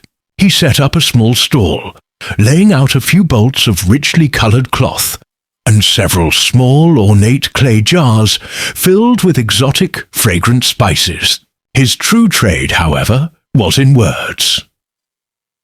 He bought a round of wine for a group of fishermen mending their nets, listening with a sympathetic ear to their complaints about the poor catch. He complimented the village potter on the fine shape of his amphorae, inquiring where he found such excellent clay. He was a master of a god's most subtle art, making mortals feel seen. Within hours, he was no longer a stranger, but a welcome diversion, a breath of the outside world in their isolated lives. And he listened. He learned of the strange, sudden storm weeks ago.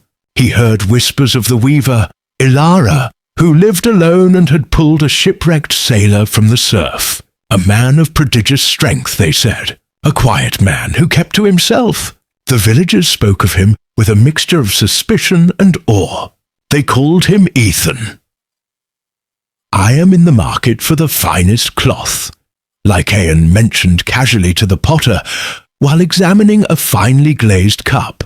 My clients in Corinth pay dearly for quality. I am told there is a weaver here of some skill. Ilara, the potter grunted, not looking up from his wheel. Her work is the best on the island, maybe the best in all the Cyclades. But she is solitary, keeps to the cliffs. And she is the one caring for this shipwrecked man? Hermes asked, his tone one of idle curiosity. The potter's wife, a sharp-eyed woman setting out loaves of bread, chimed in. She is a strange business. He's been there for weeks, never comes to the village. Some say he's a madman, or a pirate hiding from the law. But my cousin saw him lift a fallen olive tree from the path, as if it were a branch. No pirate has that kind of strength. Hermes nodded thoughtfully, purchasing a small loaf of bread he did not need. He now had a name, a location, and a confirmation of unnatural abilities. The threads were coming together. He thanked the couple and, with the directions he had artfully extracted, began the walk towards the cliffs overlooking the sea. He did not approach the cottage directly. He was a whisper on the wind, a shadow. He found a vantage point amongst a cluster of sun-bleached rocks and ancient gnarled junipers, a spot that offered a clear view of the cottage and the olive grove where the loom stood. And he waited. As the afternoon sun began to dip, he saw them. Ilara emerged from the cottage, followed by a man. Hermes's divine senses, even muted, recognized the core of his father's being. It was like seeing a lion trying to disguise itself as a sheep. The disguise might be clever, but the power, the sheer terrible weight of the soul within, was unmistakable. He was broader, more weathered, his hair a different color, but the way he moved with an innate, unthinking authority was pure Zeus. Then Hermes saw his expression. Zeus, Ethan, was watching Ilara as she began to pack away her weaving for the day, and on the face of the king of the gods, the lord of thunder, was a look of such unguarded, tender adoration that Hermes felt a chill run down his spine. It was not the predatory heat of lust he had seen so many times before.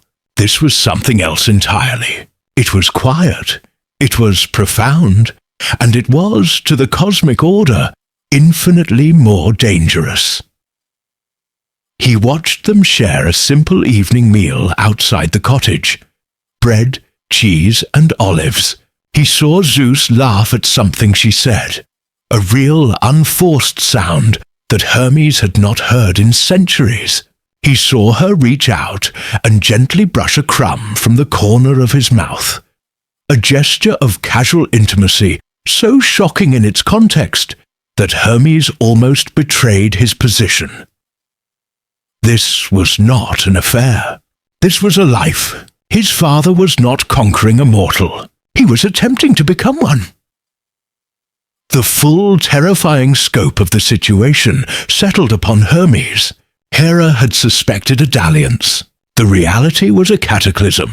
Zeus had abandoned his throne, his duties, his very nature, for a weaver on a forgotten rock. He had hidden himself from the sight of Olympus not for a fleeting tryst, but to build a fragile mortal nest. Hermes slipped away as silently as he had come, his heart pounding with a mixture of awe and absolute terror. He now carried the most explosive secret in the history of the gods. The report he had to deliver to the Queen of Heaven would not just ignite her fury, it would likely set in motion a chain of events that could shatter both Olympus and the world below. As he walked back towards the harbour under the light of the rising moon, he felt the weight of two worlds resting on his shoulders, and he knew, with chilling certainty, that the quiet song of a mortal weaver was about to become a symphony of destruction. The first sensation of his new morning was pain. A dull, grinding ache resided deep in his ribs, a constant reminder of his fragile, fleshy prison, for a being whose very form had been a concept, a collection of energies bound only by will. This localized, persistent hurt was a startling novelty. He opened his eyes, not to the celestial glow of Olympus, but to a ceiling of rough-hewn wooden beams, softened by the gentle grey light of dawn, filtering through a single, unadorned window. The air, cool and damp, carried the scent of the sea and something else, something warm and earthy, baking bread. He pushed himself up on one elbow, a groan escaping his lips as muscles he hadn't known existed protested. Ilara was already awake and at work. She stood by the hearth, her back to him, kneading a mound of dough on a floured wooden board. Her movements were economical and sure, the rhythm of her work as steady and hypnotic as the shuttle at her loom. The firelight played on the strong column of her neck and the simple braid of her dark hair. He watched, silent, as she shaped the dough into a round loaf, dusted it with flour, and placed it in a clay oven built into the side of the hearth. There was no divine magic in the act, no prayer to Demeter, only knowledge passed down through generations, a practical alchemy of flour, water, salt, and heat. She seemed to sense his gaze and turned. Her face was clear of the previous night's worry, her expression calm and appraising. "The morning is here. Are you hungry?" It was a simple question, yet it struck him with the force of a revelation. Hunger. He had known the concept, had watched mortals slave and fight and die for it, but he had never felt it. Now, prompted by her words and the pervasive scent of baking, a hollow, demanding ache bloomed in his stomach. It was an imperative, a need that eclipsed all other thoughts. "Yes," he said, the single word sounding inadequate.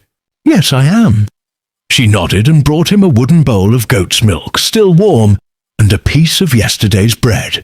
He took it from her, their fingers brushing for a fraction of a second. Her skin was warm and slightly rough, a stark contrast to the cool, ethereal touch of goddesses. The contact sent a jolt through him, a spark of simple physical reality. He ate ravenously, the coarse bread scratching his throat, the rich milk coating his tongue. It was the most satisfying meal he had ever consumed.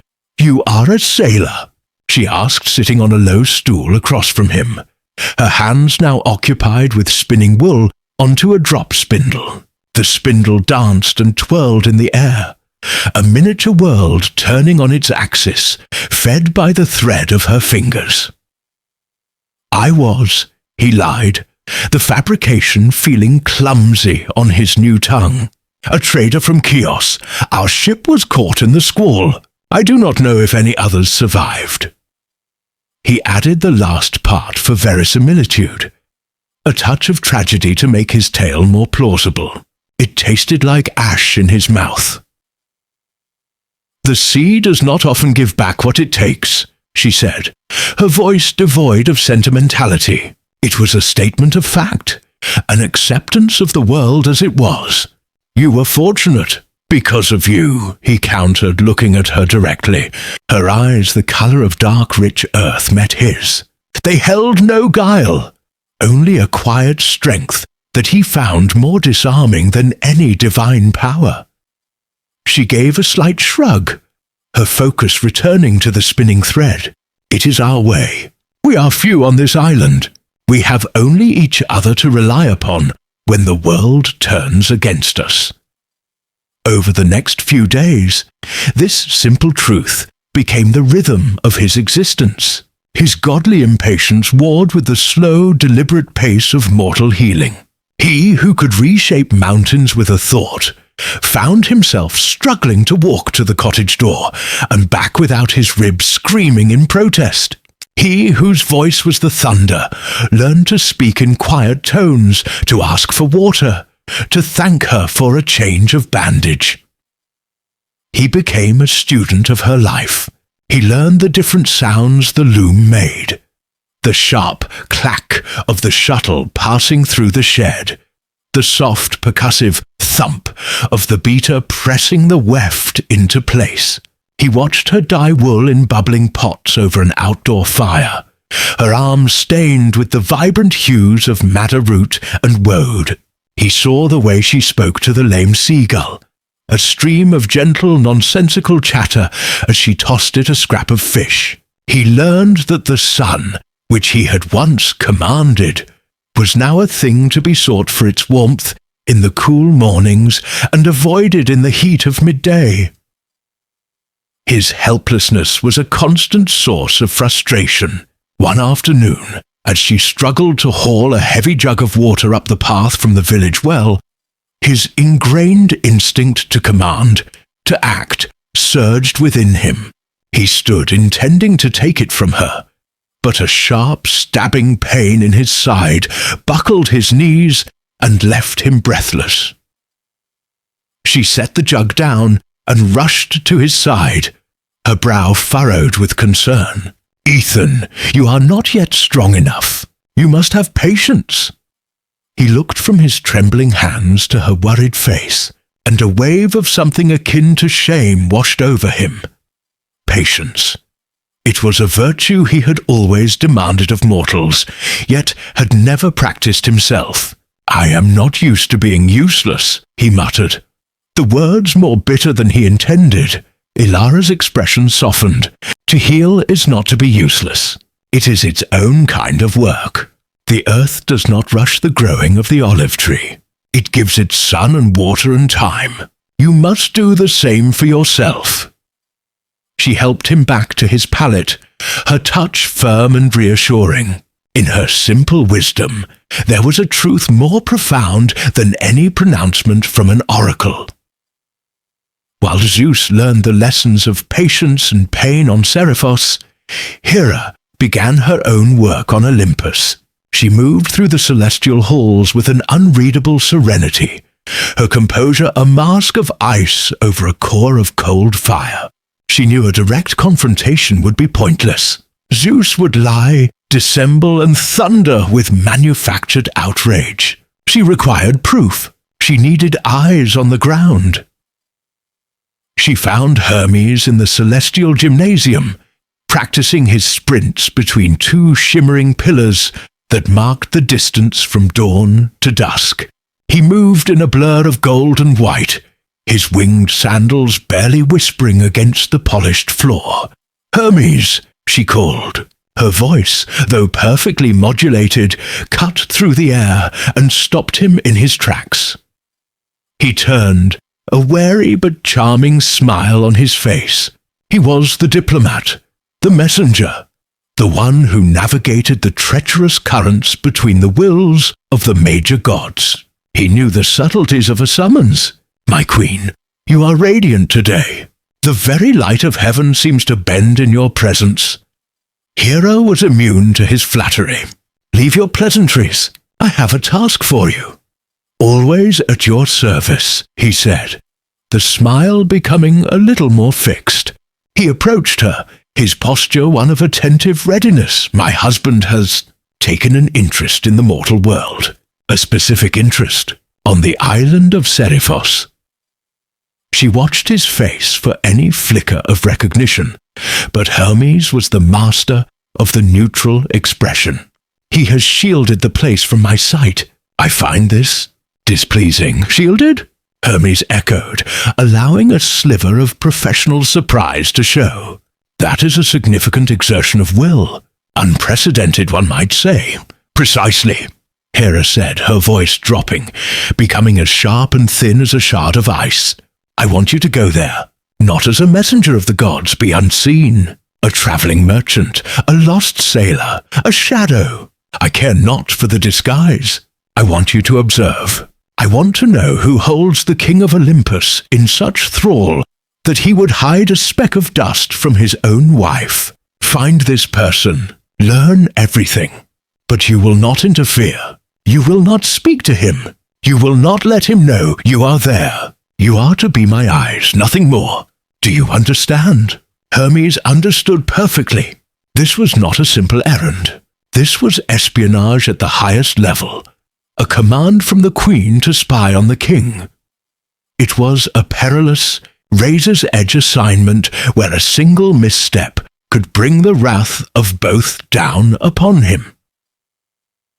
Your will is my command, Queen Hera, he said with a respectful bow, his mind already racing, planning his approach, his disguise. I will be as a whisper on the wind. See that you are, she said, turning away, her dismissal absolute. The glacier in her heart had just carved its first iceberg. Back on Seriphos, ignorant of the divine machinations turning against him, Ethan was beginning to feel the first stirrings of his strength return. The pain in his ribs had subsided to a manageable ache, and he could now walk the length of the beach without tiring. He and Elara had fallen into a comfortable routine, a shared life that felt as if it had existed for seasons, not mere days. Their conversations were no longer just about his fictional past or her daily chores. They spoke of the shapes of clouds, the habits of seabirds, the taste of wild herbs. One evening, they sat outside the cottage, watching the sun bleed across the horizon in fiery strokes of orange and purple. The air was still and warm. You never sing any more, he said quietly. She turned to him, a questioning look in her eyes. Sing? When you work at your loom, he clarified, a strange boldness taking hold of him. Before I came, I would see you from my ship, and you were always humming, a song with no words. The lie was so audacious, so specific, it felt almost like the truth. A faint blush colored her cheeks. I did not realize anyone could hear. It is just a habit, a silly tune to keep the rhythm. It was not silly, he said, his storm-grey eyes fixed on her. It was beautiful.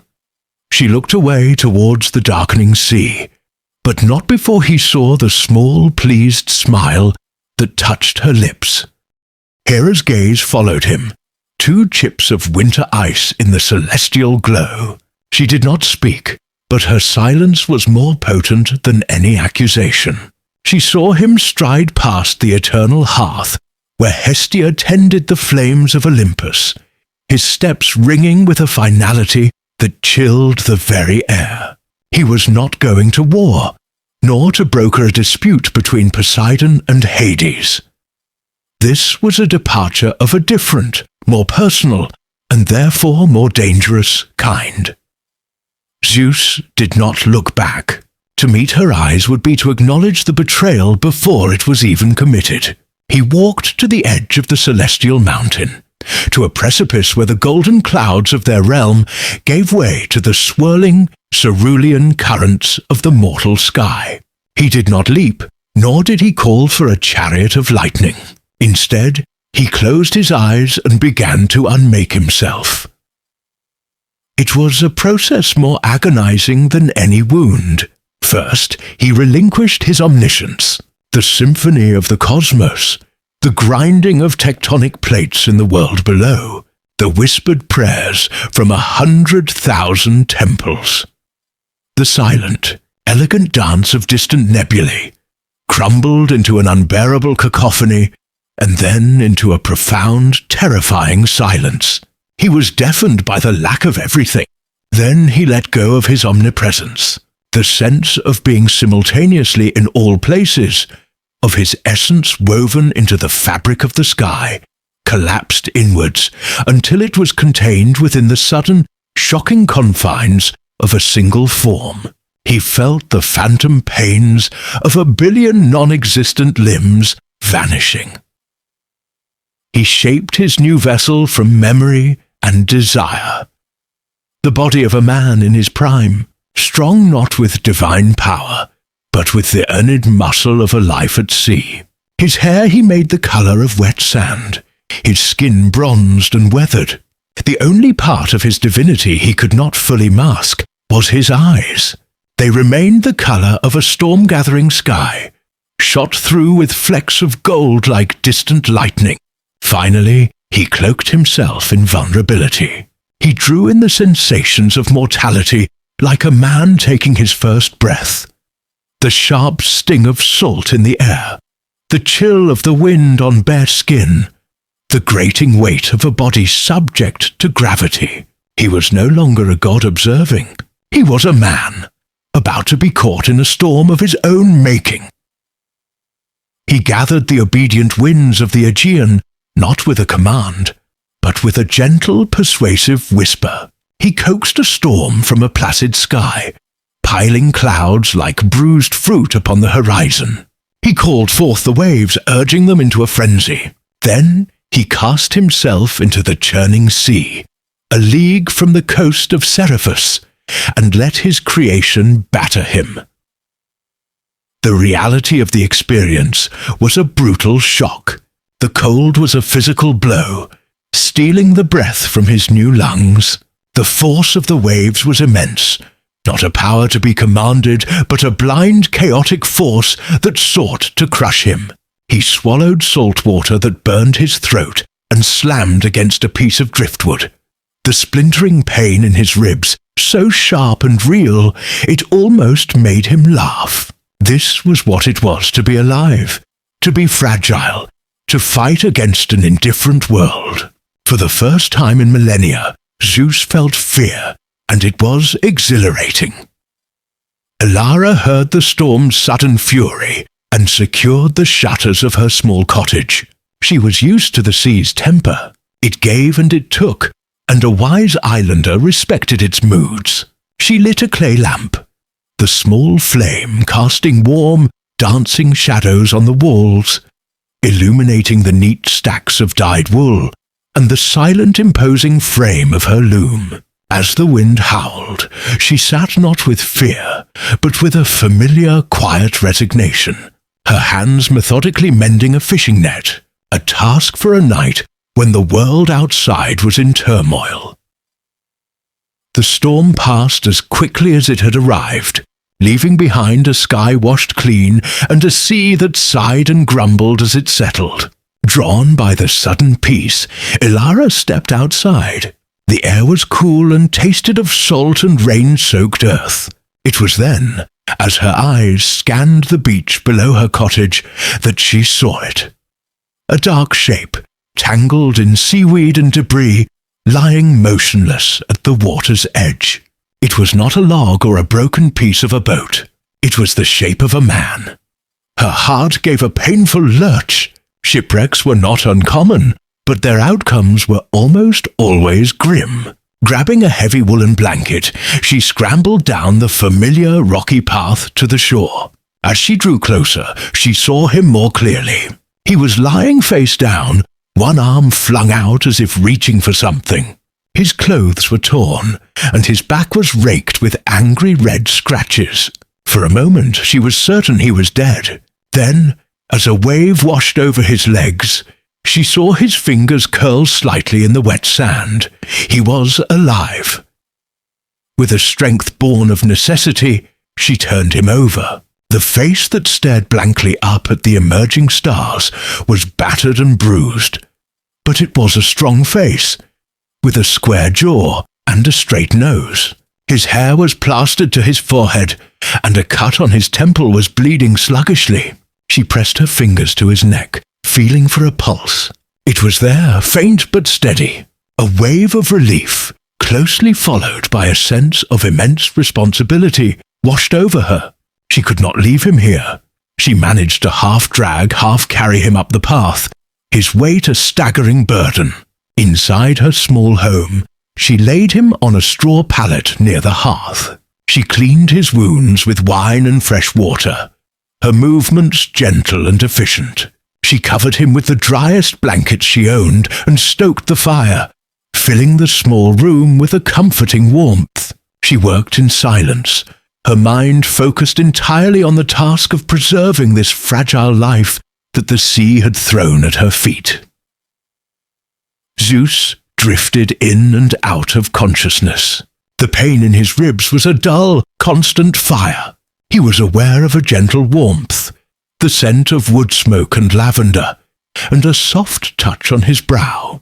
When he finally managed to force his heavy eyelids open, the first thing he saw was her. She was kneeling beside him, her face illuminated by the flickering lamplight. It was her face from the etheric pool, yet it was infinitely more. He could see the fine lines of concern around her eyes, the smudge of dirt on her cheek, the way a stray strand of her dark hair clung to her temple. This was not the serene muse of his observations, but a living, breathing woman, her presence more real and overwhelming than any vision. Her expression was one of concentrated care, and in her eyes he saw not awe or fear, but simple, profound compassion. Her name formed in his mind, but he did not speak it. Seeing his eyes open, Elara startled slightly. "You are awake," she said, her voice soft but steady. "Do not try to move. You were dashed against the rocks." He tried to speak, but his throat was raw. Only a dry rasp emerged. She understood immediately, rising to fetch a cup of water. She supported his head with one hand, holding the cup to his lips. The cool water was life itself. Her hand was warm and firm against his neck. He, who had held the weight of the cosmos, was humbled by the simple, steadying touch of a mortal woman. "Thank you," he managed, his voice a hoarse whisper. "Rest," she said, pulling a blanket higher over his chest. "We can talk when you have your strength. You are safe here." He watched her as she moved back to the hearth, her silhouette framed against the flames. The king of the gods, broken and powerless on a straw pallet, felt a wave of emotion so pure and unfamiliar it threatened to overwhelm him. It was gratitude. "What is your name?" she asked, her back still to him. He had not thought this far.